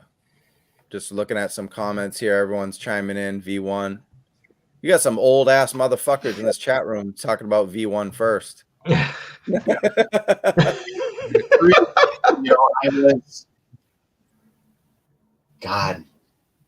7. So I remember when those came out, you could not find those. You could not find Snake Eyes for nothing. Nope. V3 you could though. Yeah, I think V3 everyone already still had V1 and 2. Yeah. Yeah, no, only the rich kids had V1 or V2 because they went to Toys R Us or Kids Palace or wherever the hell it was. Yeah, Toys R Us. You could find them on the house. Yeah, I know. Yeah, I didn't go to Toys R Us too much. Toys R Us wasn't really like back then. Asking your mom to drive 25 minutes to a Toys R Us, that wasn't happening. Now you drive 25 minutes up the street because there's traffic everywhere in the world. But you know, there's so many people out there. But yeah, 25 minutes then for a fucking toy that might not be there. No, it wasn't happening. So I missed a lot of shit not being able to go to Toys R Us till later on. Those were the worst when I was like asking my grandfather, hey, can you bring me and my best friend to Toys R Us? And he would do it, you know, God rest his soul, man, the best. He would do it and you get there and it's all like Skinner, WWE. Like, oh, there's like 100 Skinner toys there and no one else. Maybe like the Hogan that was like this that everyone had. Yeah. Like, but there was like, you couldn't get a Bret Hart and Undertaker. I had a list. I wrote it down. Bret Hart, Undertaker, you know, and same thing with Joe's, man. I had, you know, whatever. I need a Cobra Commander. I need this. I need a Storm Shadow. Forget it. It was like, you know, there was peg warmers back then too. That's what I'm saying. Like there was scalpers then. There was peg warmers then. There was shit was hard to find. They had distribution issues back then. Like we're going crazy about Hasbro and all these topics, but this shit was 40 years ago. They had this shit. I still remember the sound of just being in the toy aisle and just putting my hand on the side of the thing and scrolling through and hearing that. Okay, that's a sound that these kids are never going to experience. Nothing like it. All right, Eric, we'll let you go. We're gonna wrap up soon, but I know you said you had a heart out at yeah. So, but man, thanks for sharing a lot of those stories, man. And the Transformers connection was really really impactful one. Oh, well, thank you. And it was great meeting everybody, and it was looking forward to next time. Take care, Bob. Good seeing you again, Eric. Thank you. Nice Happy meeting you New Year. today. Thank you. All right, and so it brings us to classified, and I think this is the connection here, Ken. It's like we had Snake Eyes is one of those first Joes we got, many of us got, and then this was the first before they even showed the wave at Toy Fair. We got this right from Hasbro Pulse Direct, or we got images of this. And what was your first thought of this, Ken, when you saw 00 Snake Eyes classified? Oh, finally, they're going to make a 6-inch Joe line, and I no longer have to makeshift it. Because I did go and get a Fortnite Havoc.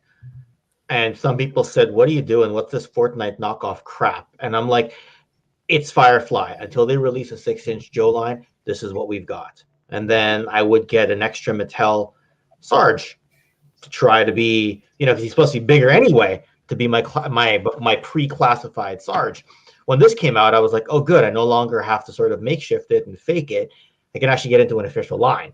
So that was my thought. Like, I hope this continues. I hope they found their equivalent to Star Wars Black Series and their equivalent to Marvel Legends, right?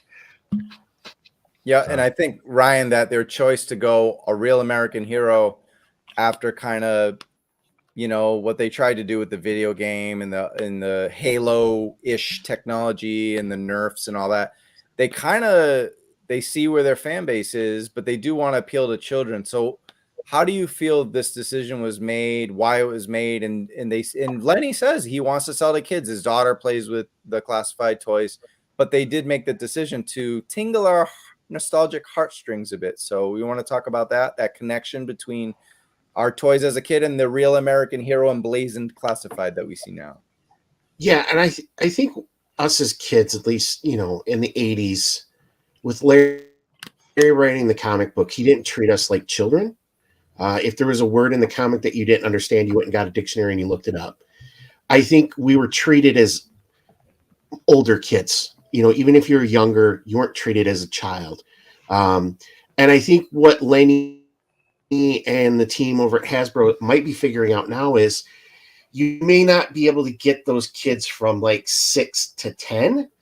It may be more of a situation where you're getting kids that are like, let's say 11 to 15 that would fall into this classified figure line. So they're going to want something that's going to be more realistic, that matches up with like Call of Duty or Halo or any of those other video games that they have out there.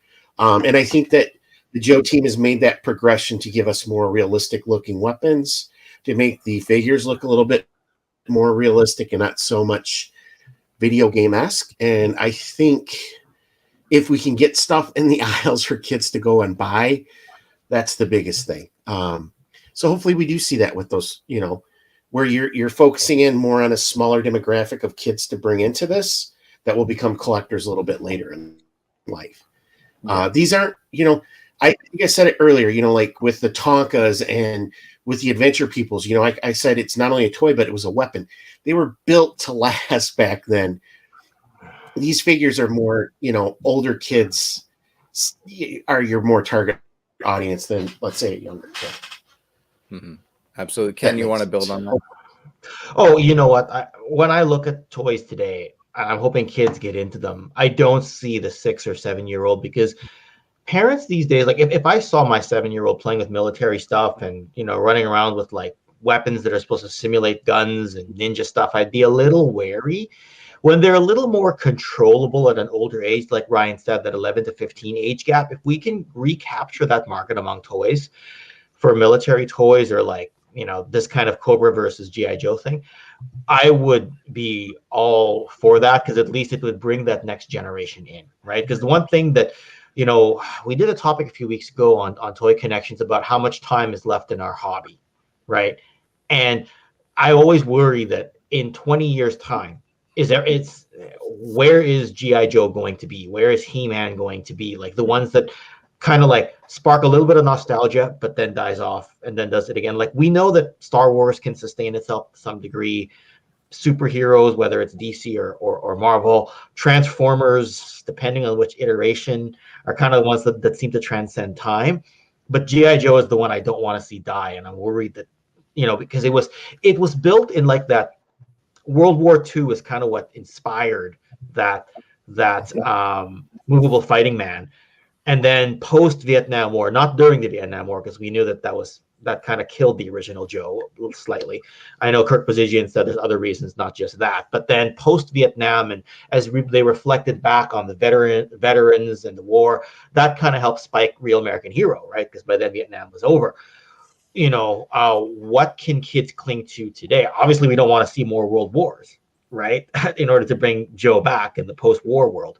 But if we can gravitate to something, right? And the thing that always I think made it a bit difficult for Joe is they didn't have that Optimus Prime leading character or that He-Man to kind of be your anchor point, right? Like there is no maybe it's better to have an ensemble cast, but when you think about GI Joe's number one person, who is it? Is it Snake Eyes? Is it Snake Eyes?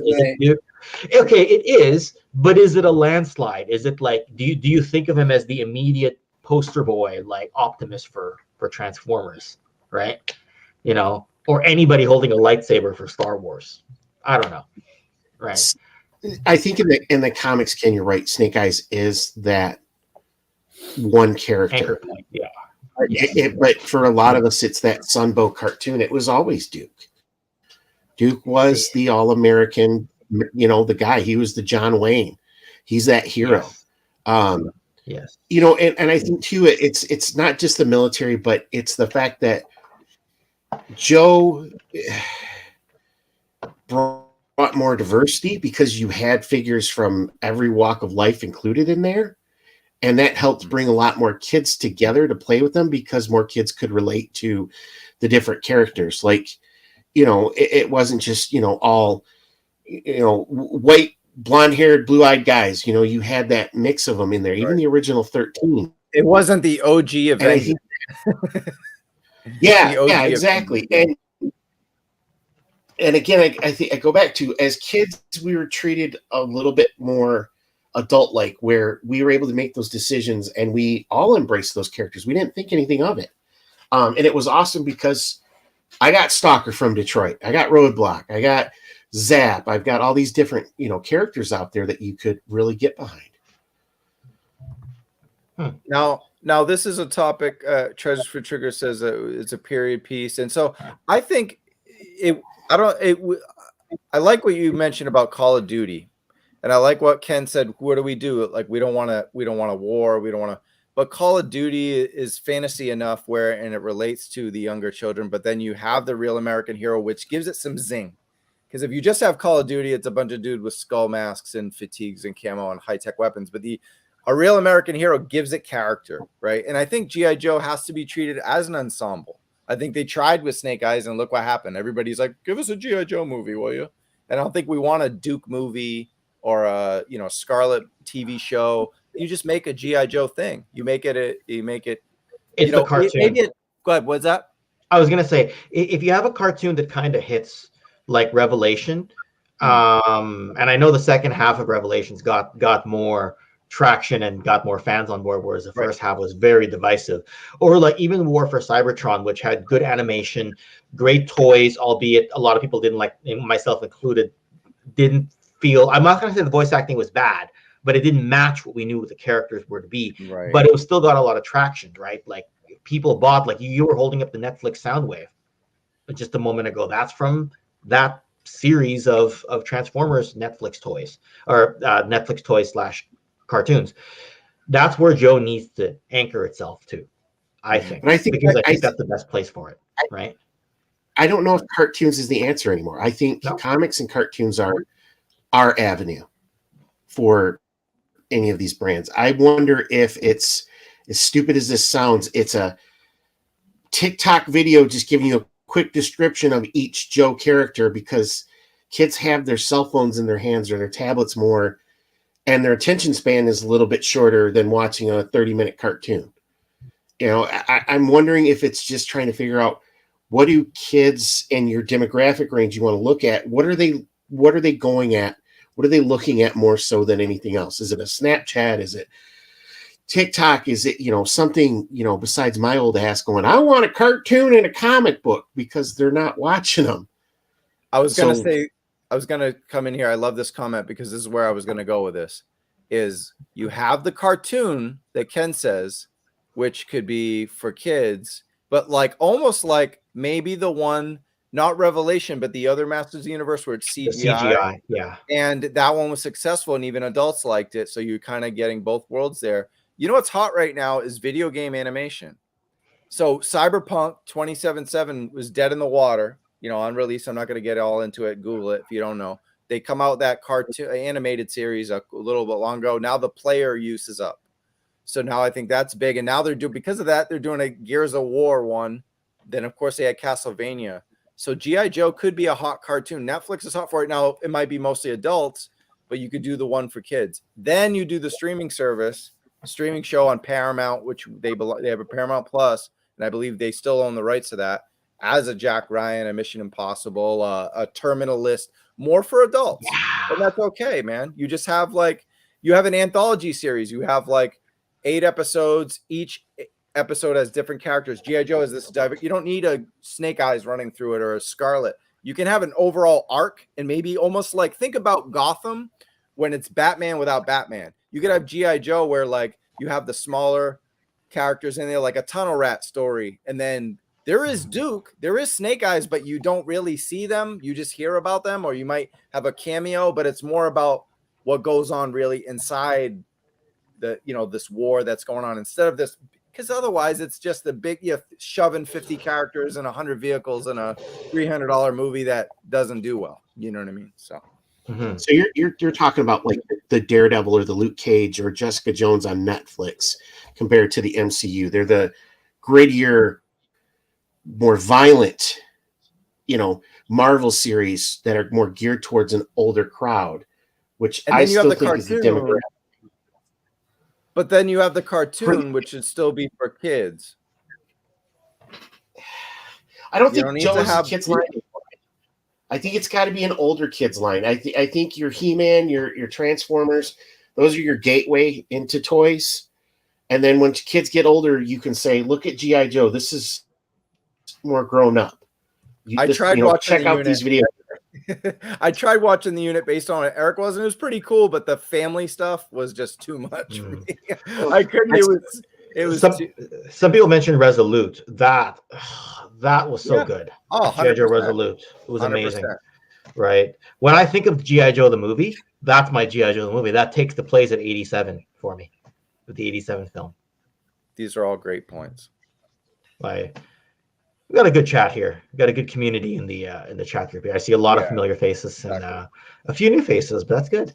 That's good. All right. So let's run through the rest of this. It was a great discussion, but we still got more. And these were courtesy of the great Antonio.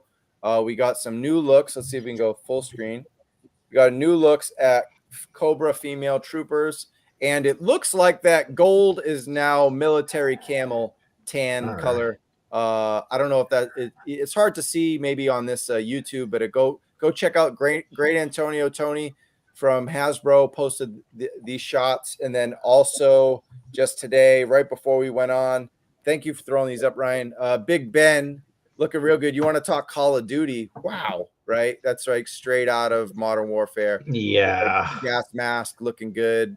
Very, very cool. They're giving us colorful characters, but I think the intent was giving us that kind of green shirt, Call of Duty. They're trying to appeal to everybody here with this line. So that's why I love, but I don't know if you guys want to comment on either of these two new stuff. While I got you here, Ken, go ahead. You want to talk about either one? Whoa. Yeah. I mean, this is neat to get the female trooper. I mean, I've got infantry, I've got the trooper, I've got the officer. So I've kind of filled those ranks already, but now you would only get this for the reasons of diversity, right? Like not to fill a gap anymore. Like in the case of, for me with the Hiss tank, because I didn't back it, I backed it secondary through a friend who said he was going to get rid of some of the figures that I need. I'm going to get the female Hiss driver to cover the Hiss driver gap in my collection, right? Right. So this wouldn't be filling a gap anymore for me. This is to flesh out the ranks. As for Big Ben, I just love the way that thing looks. I've got to get it. That's a must-have for me, especially the way. I mean, well, first it's a character out of the original line. It's faithful to the original character. It comes with the extra gas mask head, and it just looks really good. You know, yeah, it's terrific. So I'm thinking like a streaming service show, and you get characters like this, and then you have more of the colorful characters. You know, you have like the zany. You could have the zany characters on the big show, but you'd be more grounded in that Call of Duty world. And then in the cartoon, you have just the dreadnoughts and the ninjas and all that crazy stuff. But go ahead, Ryan. And it's a gateway because you still have all the comics that are still out there where you can find them digitally. You still have Sunbow cartoons on Hasbro's YouTube channel. So, you know, if kids find these, you know, the adult driven, you know, these little, let's just say it's the characters that fit today more so than anything else. Let them find them, and then they can go and find the other stuff later. For those, but, you know, great like figure. Last one to get this, but I'm going to show it anyway. I canceled mine from Target. Mine got canceled. Thank you, David Speck. Not sure if he's working or watching, but thank you. And then also, this was fun. Got a big hit. Thank you, David. South Texas Toy Collector, David Warren Hernandez. Go follow him. South Texas Toy Collector on Instagram. He's awesome. He was on our last show, Hooded Cobra Commander, and he picked this up for me at a assembly required, and this is terrific. This was at the AR booth, and I love it. Talking about nostalgia, right? The G.I. Joe arcade game, and then he also picked up one of these for me. So thanks, man. Yeah. Shout out to I love the new generation ring behind you. Let's put it that way. I meant to comment earlier. Yeah, I was flashing for a little bit. Thanks, man. Appreciate it. That's actually a great background for you. If you stream going forward and you've got that behind you, that actually looks really good, Travis. Yeah, just so you know. Right. Well, if I'm total wrestling because we were talking about wrestling today, and I was all excited. But you know, if I'm talking about GI Joe, I don't know if I want a WWE ring behind me. It doesn't matter if you've got, like, tomorrow, I'm going to be talking Game of Thrones, House of the Dragon on my channel with Sarge's daughter Kelly, and I'm probably not going to have any Game of Thrones stuff around me, so don't worry about it. Yeah. So I guess Serpentor got there was a restock for Serpentor, and people still don't have it to the point where they're going to quit. Yeah, I know. I had to get one to my man Apathy because I got two coming in. Shout out to him. But yeah, it's tough out there. That's what I'm saying. But it's always been tough. When I was a kid, I couldn't have Serpentor either. So at least as an adult, I have a chance because I have money and a car and all these things I have as a kid. I guess that's kind of my point. And an internet connection. That's the most important part. Yeah, an internet connection. Money and car, you can worry about that later. But internet connection, you're good. All right, speed round, guys, before we close out. These are just some more impactful toys. And they'll begin. Again, we're going to have part 2. Before I forget, Bobby, KJ, Ronnie, and I believe we have the Articulated Comic Book Art podcast will be on. I'm not sure if Boog will be on, but we got Pancheesy and Fabster. Got some big guests coming up as we had on this episode. So part 2 is coming up next week. And Turtles, guys. Casey Jones. I played hockey as a kid. So, of course, I gravitated to my masked man over here, Mr. Jones, and Michelangelo. As a kid, he was my favorite. He was every kid's favorite, right? Because as an adult, they're all my favorite. I have a reason why they're all my favorite. But as a kid, Mikey was wild. Skateboard and pizza and all that stuff. But, man, these turtle toys, I went back and got the Playmates toys, and then I realized I just don't have the room for them. I had to sell the Playmates versions of these, the remakes. But I don't know. Turtles for you guys? Anybody want to step up? Yeah, I just recently jumped into the Super 7 TMNT, and I got both of these characters, actually. So, like you, I'm a big hockey fan. So Casey Jones is my guy. He's got a golf club there too, I think, right? Or, yeah. So I played golf as a teenager and into my 20s. So yeah, Casey Jones all the way. I still say, I don't know if Gaz is still in the chat, but Leonardo's my favorite character. As cool as Casey Jones is, I like Casey more for the gimmick. I like Leonardo for the character. Michelangelo is just fun though, so Yeah, and if you were on the playground as a kid and you had a friend named Mike, they were always Michelangelo. That's just how it was. Yeah, Raphael is. I mean, yeah, it's hard, man. What's Ryan, turtles and your favorite turtle? Nope. 0. Sorry. Wow, you 0. don't mess with ninjas, huh? I see that. Nope. Dude. I'm telling you, Joe has been number one for me. Once I got into Joe, that was it. That was the brand. All right. Well, I know you're not going to mess with Rangers, but this was one of Ken's choices. So, hi, Leanne. I didn't know if you'd make it today. Thanks for. I just followed her on Instagram, actually. So yeah, she's go follow her. Terrific toy photography there, Leon Hobbs channel. So yeah, but yeah, you want to talk about Tommy? Oh yeah. So like when I was kind of starting to phase a bit out of Joe's, Power Rangers started getting big, and Tommy was kind of like that. Because he was in 2 seasons as the White Ranger, one season as the Green Ranger, he was a really important character. So I gravitated to that. They were playing teenagers, so it had that Saved by the Bell aspect to it, but it also had that ninja aspect to it because they were always doing martial arts. And then it had the Transformers aspect to it with the Zords. So it all kind of worked for me. And then around the time Toy Story came out, like, you know how Andy has Woody and he has Buzz, and that Tommy figure was an 8-inch character and it was articulated. So it was like, he was kind of like my Woody / my Buzz in my, what was becoming an eclectic collection. Because by that point, I had Transformers, I had Joes, I had Power Rangers, I had leftover Ninja Turtles. So in my toy box, because he was super articulated, look at all the joints on that thing. He was my Woody, and that's why I was a big fan of this particular White Ranger character at the time. Speaking of which, I got to grab one as an adult now. I still have my Green Ranger from as a kid, but I don't have my White Ranger anymore. So. The only Transformer I have, it's over there, but I have a Green Ranger Tommy because remember the whole pandemic, we're hunting. I kept hunting and hunting. I think I went 6 targets in a row, couldn't find a Joe in sight, couldn't find anything. I was like, I'm just going to get a Green Ranger because I'm sick of driving everywhere and not getting any toys. So I got one, and Tommy's cool. It's a great face sculpt. But no, 93 loved Rangers, but that's kind of when I was going into the Marvel type thing with Toy Biz. Yeah.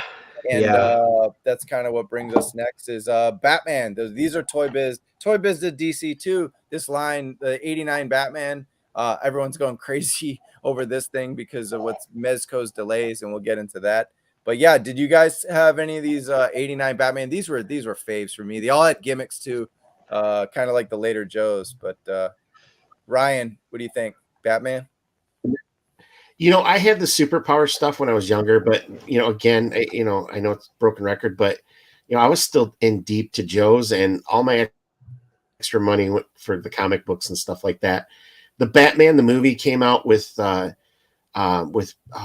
Nicholson and it's horrible. I can't remember who played Batman.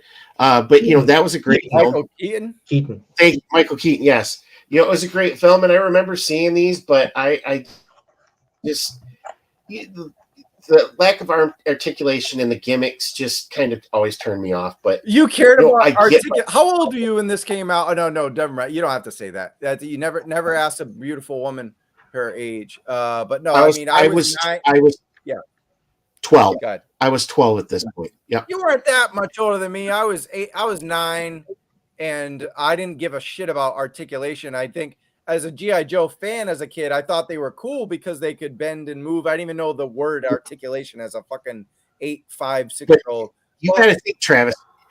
I started out with Adventure People, which were 5 POA. Yeah. And then it was Star Wars, and then these G.I. Joes came on, and you could, put them in vehicles and different stuff. And even 88, 89, there were still some great Joes that were coming out. And I was more geared towards the Joes than anything else.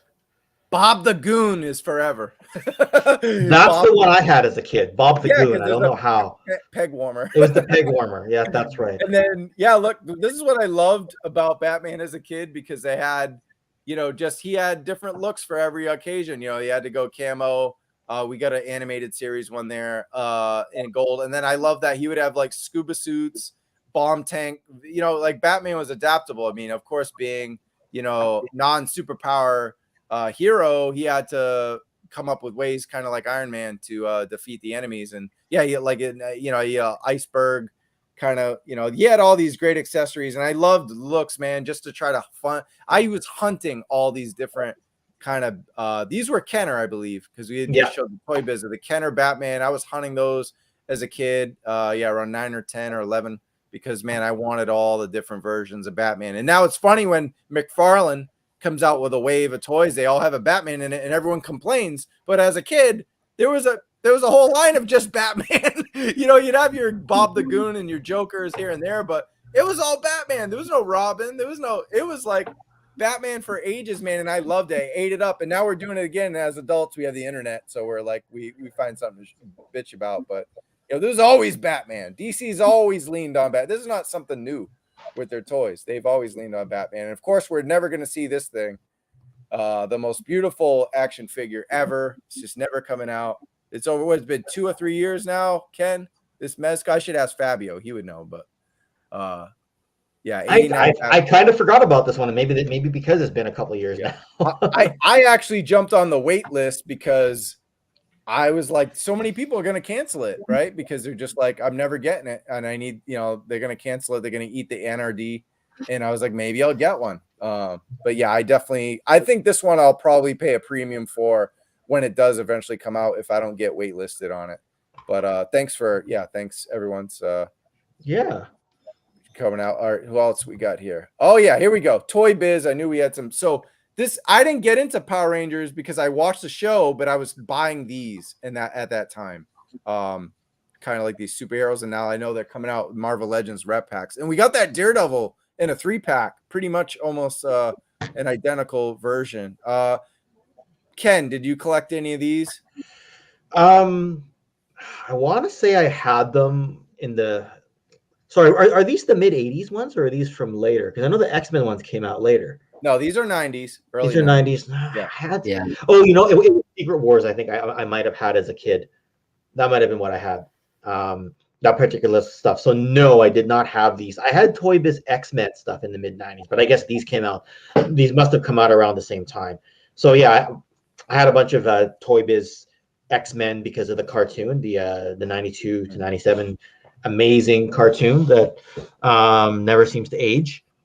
One of those. Anyway, I won't segue into X-Men. That's a whole nother topic. I do want to mention, because we have articulated comic book art. Because we have Bobby and KJ, big Marvel Legends collectors. They will be digging into that new wave that's come out with Extremis and Ultimate Cap. They're going to talk about that in the next episode, so we'll save that news for then. And awesome. So here's a question I got for you guys before we go, and this is our outro section here. Does your childhood collection affect your adult collector choices? So, like, is it more important for you to pick up stuff that you had as a kid or you never had? There's I think I'm in a Facebook group, stuff I never had as a kid. Do you try to first buy what you had to bring back the nostalgia feels, or do you go, well, my parents weren't rich, or I couldn't find it, the scalpers got it, I need it. What's more important to you? I'm going to go Ryan first. Like, is it more important to you to get the stuff you had or the stuff you didn't have? Both. It was both. There were items that I wanted as a kid that I never got. So Killer Whale was like the first thing when I got back into collecting Joe that I went and got. I got a Sky Striker, the Dragonfly, all that stuff that got me into it, the jets. I went through and collected most of those. And some of the figures I never had as a kid, Snake Eyes version 1 and version 2. I wanted to make sure I got those because I could never get those as a kid. So both. Okay. Definitely the ones that I didn't have as a kid, because Transformers and Joe and wrestling, because of the age I was when I was born, and I always make this joke that I always thought I was a Gen Xer until I looked at the cutoff for Gen X, and I was just on the wrong or right side, depending on how you look at it. So all those kids I make fun of that are 10 to 13 years younger than me, I'm technically the same generation as them. But because of when I was born, it doesn't work, because I'm technically a millennial, and I'm so different than. What year were you born? 80 or 80? And so what's the cutoff for? Isn't 80 the actual cutoff? 80 is. But isn't 80 you're still Gen X, or is 80 when you become a millennial? 80s when you're a millennial, and then okay. when I meet millennials, I'm like, no, Oh, okay, because I'm 82, so I thought the cutoff was 81 for some reason for millennial, because I thought 80 was counted with the Gen Xers. Okay, anyway, whatever. 82, Right? You're no spring chicken, Ken. If you're 82, no, I'm not. You're always coming off like I'm like keep thinking, is this guy like 25 years old and he's got a family? You're born in 82. You're 40. I mean, you're a man. You're 40. Well, that's the funny. Whenever I hang out with my Star Wars friends, they're always like, "Oh yeah, I always forget how young you are, Ken." Then I hang out with like my Ninja Turtles friends, they're like, "I always forget how old you are, Ken." Like it's always the other way, like depending on which side you're on. But I did not get the first year of Transformers or the first few years of Joe because of when I was old enough to, by the time you're 4, 5, 6 years old, Transformers is in its third season. So I remember getting Hot Rod and Ultra Magnus. I do not remember getting Optimus and Megatron, right? When it came to G.I. Joe, because I got into that even later, I got into it closer to 88. I remember Tiger Force and the leftover movie 87 stuff and the very leftover 86 stuff. I didn't get the OD. See, well, that was a foreign figure, but yeah. In fact, I think the 87 Outback may have still been on shelves when I got into Joe's, but I didn't get into Sky Strikers and all that. Right, it was in the 90s, and I'd get the Storm Eagle because that was my Sky Striker as a kid. Yeah, things like that. Like, I had to get the Barracuda because in 92 or whatever, because I wasn't around when the Shark came out. Right? You were asking who first version of Snake Eyes. My first version of Snake Eyes was V5. Not even V3. I was around for V3. I don't know how I missed V3. What's wrong with you? No. I'm perfectly middle aged. Not middle aged and crazy like Terry Funk. Just middle aged and starting to go crazy. Yeah. Were there some toy lines that you guys? Because I know toy collecting got so popular during the pandemic, and it's a Renaissance era. But was there any? So I really stopped collecting probably mid-teens, maybe 16, 17. And then once I started getting as an adult comic book collector, you go to comic book stores and you're like, oh, wow, they still do this. Like, cause I stopped going to like Toys R Us unless it was like the rare, like WWE figure I wanted, like a Legends figure or something. But was there any specific like toy lines but if you've been a hardcore toy collector this whole time, then you don't need to answer. But did you guys both just keep collecting from childhood all the way through, or did you take any breaks, Ryan? Oh yeah, I took a break. I didn't get back into really like probably 2012. Okay, I don't feel so bad then. You know what? That's perfect because this came out around then. This is what really shout out to my boy Lance.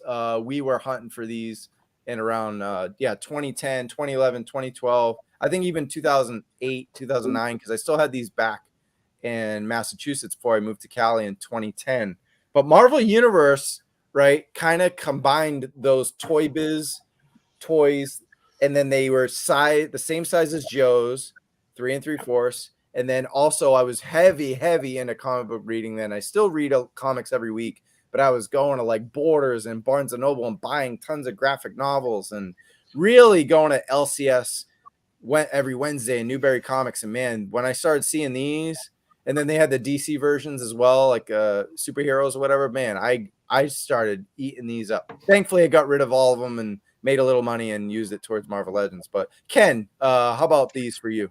Like when did I stop, or specifically you want to talk about? Well, yeah, I mean, did you stop collecting toys and then did you grab these Marvel Universe at all?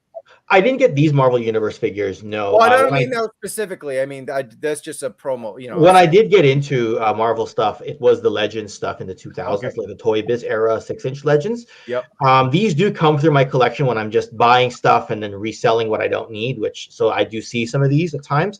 As for did I ever stop? I always tell people I stopped, but I stopped kind of by default because there was a few years where there was things I didn't like. Because I was into Power Rangers in the 90s, right? I did. Did I tell my friends? Not really, right? But I was still collecting right through the age of 17. I was still buying Power Ranger stuff if I was getting that as gifts because I liked it.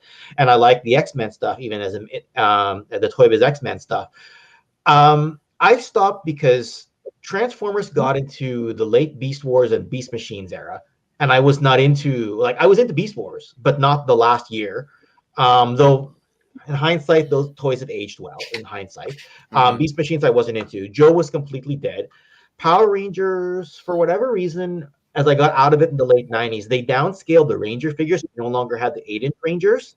And I didn't think the Megazords were as cool anymore. So I kind of stopped that I was grabbing one figure here and one figure there. So from 99 to 02, I would buy like the odd figure here and there. So you can say I wasn't collecting, or you could say that I just slowed down to a crawl. By 02, I was back, like by December of 2002, I was back fully in. I was like, that's it. I'm going to buy every Transformer under the sun. And then it just carried on for the last 2 decades now. Oh my God. How much money has that been out the door? Could I have done with that? Could I, man. Hey, don't feel bad. I remember walking through a Kmart. It was like probably 2008, 2009, and seeing Joe's on the shelf again. And I was like, it just took me back to my childhood. And I was with my son at the time, who was, 2 or 3. And it was just like, that's what got me back into it, when he had introduced me to, like G.I. Joeberg and Hooded Cobra Commander 788. And you start seeing them talking about the toys that they loved. And, then that was the trickle. That was what broke, I go to flea markets and start picking up some old, the modern scale Joe stuff. And then it was just all downhill from there. All downhill. All downhill. So you're saying your son got you into it? Yeah. I blame him for my addiction now. YouTube and some crazy cats from South Africa playing with their toys. And I remember watching, he found the USS flag video they did where, Steve's laying next to this flag that he had found, that he had paid probably, like $10,000, just some crazy price for, but they weren't embarrassed about loving toys. And that was all I needed to go, I'm not embarrassed about loving this brand anymore either. So that's what got me back into it. Exactly. Us all. I could definitely, you could speak for all of us with that. And so the reason I'm showing this is part of that answer. I never really had the Kenner Star Wars as a kid. And then to see, like you said, now as an adult, I know what articulation is, accessories, packaging. Black Series it made me sad. I think recently they've done better. So I'm not going to go on a rant about how bad it's been. Recently they've done better, but yeah, this was the line that really got me back into toys, but I was cherry picking. Then when, just like Leanne says in the comment, during the pandemic, we were getting all those stimulus checks, $1,000 here, $500 here. Not everybody, but some people got them. And man, I went on Mercari, eBay, and I pretty much got every, not the blue line and orange line. Those are ridiculous priced, but I'm saying as far as Black Series, like the red line and so forth, I went back and got every one that I wanted that I never could get before, because it was like fucking free money. And then that kind of just took, I saw Snake Eye 00 to come full circle, and G.I. Joe Classified, and that, now here we go. Now I got, whatever, thousands of dollars in my room that should be in the bank instead. But at least I get to do a cool YouTube channel. I have an excuse for all this shit, right? So yeah, this was kind of as an adult, Marvel Universe, and then yeah, Star Wars Black Series for me. And then now we have, it brings us to the end of the show. So I would say, look, go check out Toy Kennections, and then of course Sergeant Slaughter. But look, what is next? So we had our nostalgia. They're bringing this nostalgia back. What is the next? Where do we go from here, Ken, with toys and the legacy of toys? I don't know how old your children are. Do they collect toys? And I know Ryan just answered that for us. And do your children collect the toys that you collected or collect now? Nah, he's always on his devices, and when he does want to play Transformers, it's because I'm in the room and he wants me to pay some attention to him. So there is a level of that. Now, mind you, he's 7, so things change over time. Like, am I hoping to get my boy into wrestling like Ryan's got his boy into wrestling? Absolutely, I'd love to get him into it. Now, he's going to be into a different generation than me, and that's okay. As for where toys can go from here, I'm wondering, because the likenesses that we're getting for the toys are getting better and better. We're getting more critical. Is there more room to incrementally move up now? Like, you look at Marvel Legends, like if a new Rogue figure came out, because that's one where the original figure came out in the Toy Biz era, and it was in a 5-pack and nobody could get it. And then in hindsight, people didn't like the face sculpt. Then Hasbro made a new one. Then they made another new one, then another new one. And then how much better can the face sculpts and the technology get before collectors say I'm at my ceiling? and then the A-listers are going to shelf warm. How many more Optimus Primes do I need before, are we at, I just released a YouTube shorts on this Ironhide Transformers figure, right? Just got it too, yeah. Can you still incrementally make this toy a little bit better? And if it is, are people going to spend $30 US to get one, or whatever the price is at the time? Or does this make the cut and it's not worth the effort anymore because now you have another one to sell and get rid of that you might take a loss on, right? Where's the ceiling before toy collectors just go, I'm good with my collection where it is? And I partly think that's why toy companies don't always release stuff right on the first release. Why did Snake Eyes not come with Timber in the initial release? Why did they hold us out a little bit more? Why did they stretch us a little bit? Well, there's also the cost of tooling, because if you do make a Timber and it goes over the budget and then it doesn't do well, then it's kind of it's a little bit of both. You're right.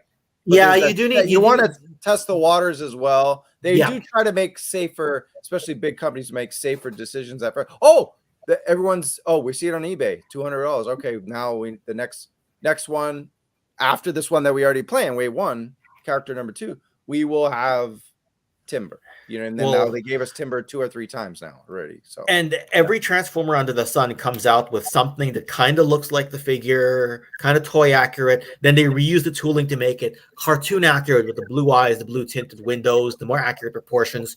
They've been doing it. And, we always begrudge toy companies for doing that. They're looking at their sustainability. We're looking at our wallets and our shelf space. So it's this tricky balance where we want them to be around, but we also are we expecting too much of them as well to give us? I see the thinking cap Ryan is putting on. I know that look on Ryan's face.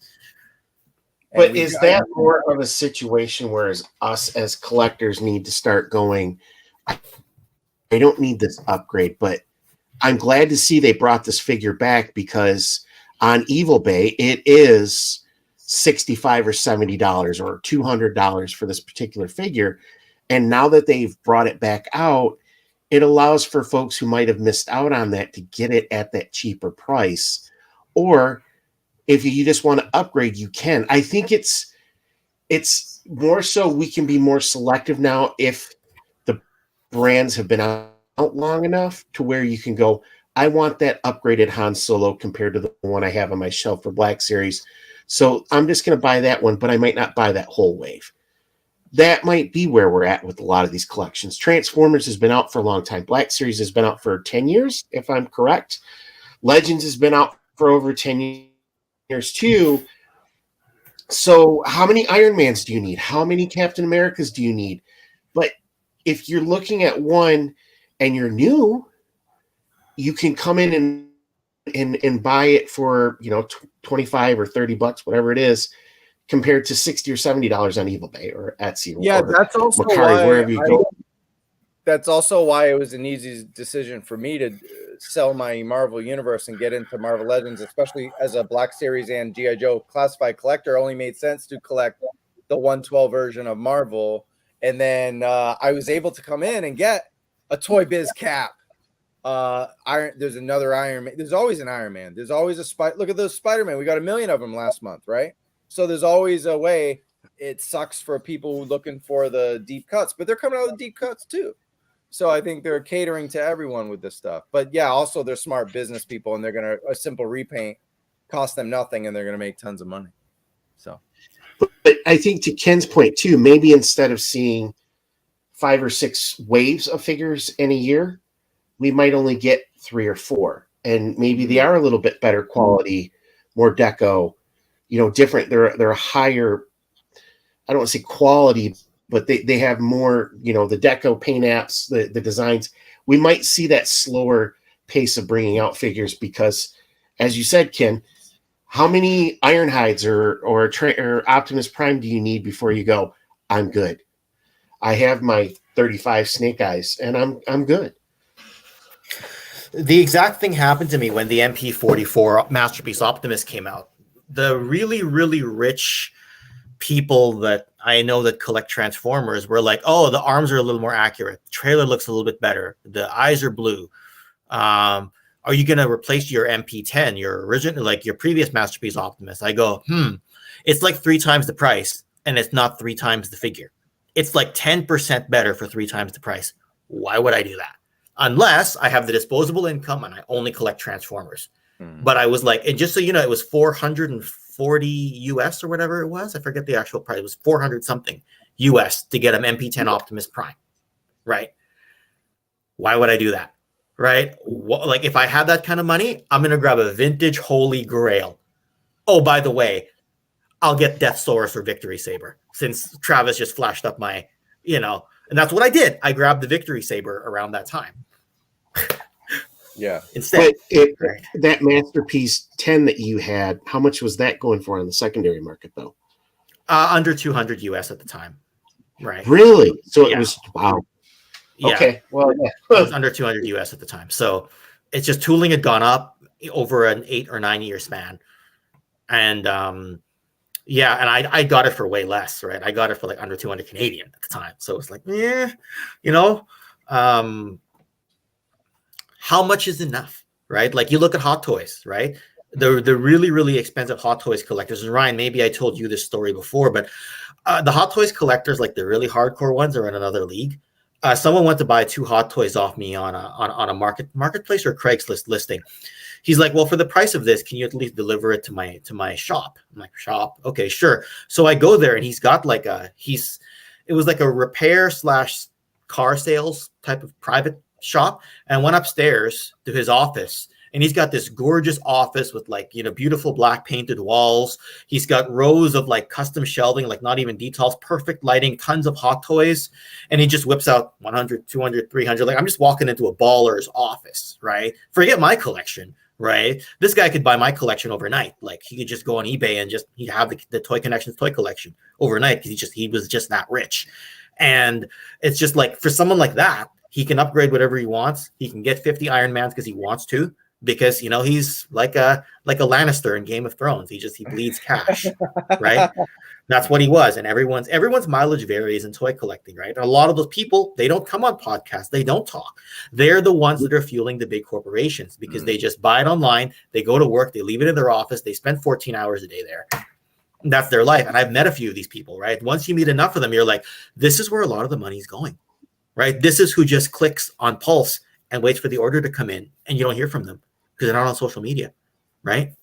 So, or they buy 10 HISS tanks on the HasLab because they're baller status enough that they can afford to do that, and they can army build it, and they can put it in their office on the bottom row of the of their custom bookcases, right? Like, it was an eye opener when it happened to me. Anyway, sorry. Yeah, they can't afford the internet, but they can afford 10 HISS tanks. But hey, that's just what it is. I forgot to show this when we were talking about some of the toys I got as an adult, like Dark Knight. I remember this was this was one of the rare, like, it's not a rare toy, but it was like one of the few toys I bought at that time. And I'm thinking around when this movie came out. And I wasn't collecting a whole lot of toys in the early 2000s or even late 90s, and that I was like, man, the movie's great. And that even the likeness is really good for this time. And so we got to pick our favorite Batman stream one day. Like, who is your Batman? Like, we gotta have to do something like that sometime. Yeah, that'd be fun. I'd love to be on that. I'm a big Batman guy, but guys, okay. I think we're good. I think we got to where we wanted to be, and we got a lot more out of it than I thought. And again, you can find right here Toy Kennections. He's thank you. Amazing videos, and thanks, I'm always learning a lot about a lot of things, a lot of toy lines, and that's why I was like, the toys that made us, how could I not have him on?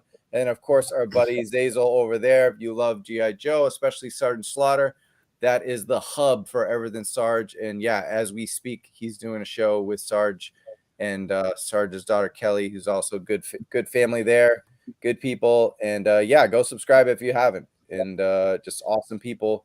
And just cutting back to us again, this was part 1. Part 2, I don't know, sometime next week. The rest of the family will be there, and some special guests. Again, ACBA will be there, and they're going to continue this conversation just from a different angle, different stuff. We'll have some updated news sprinkled in, kind of like we did today.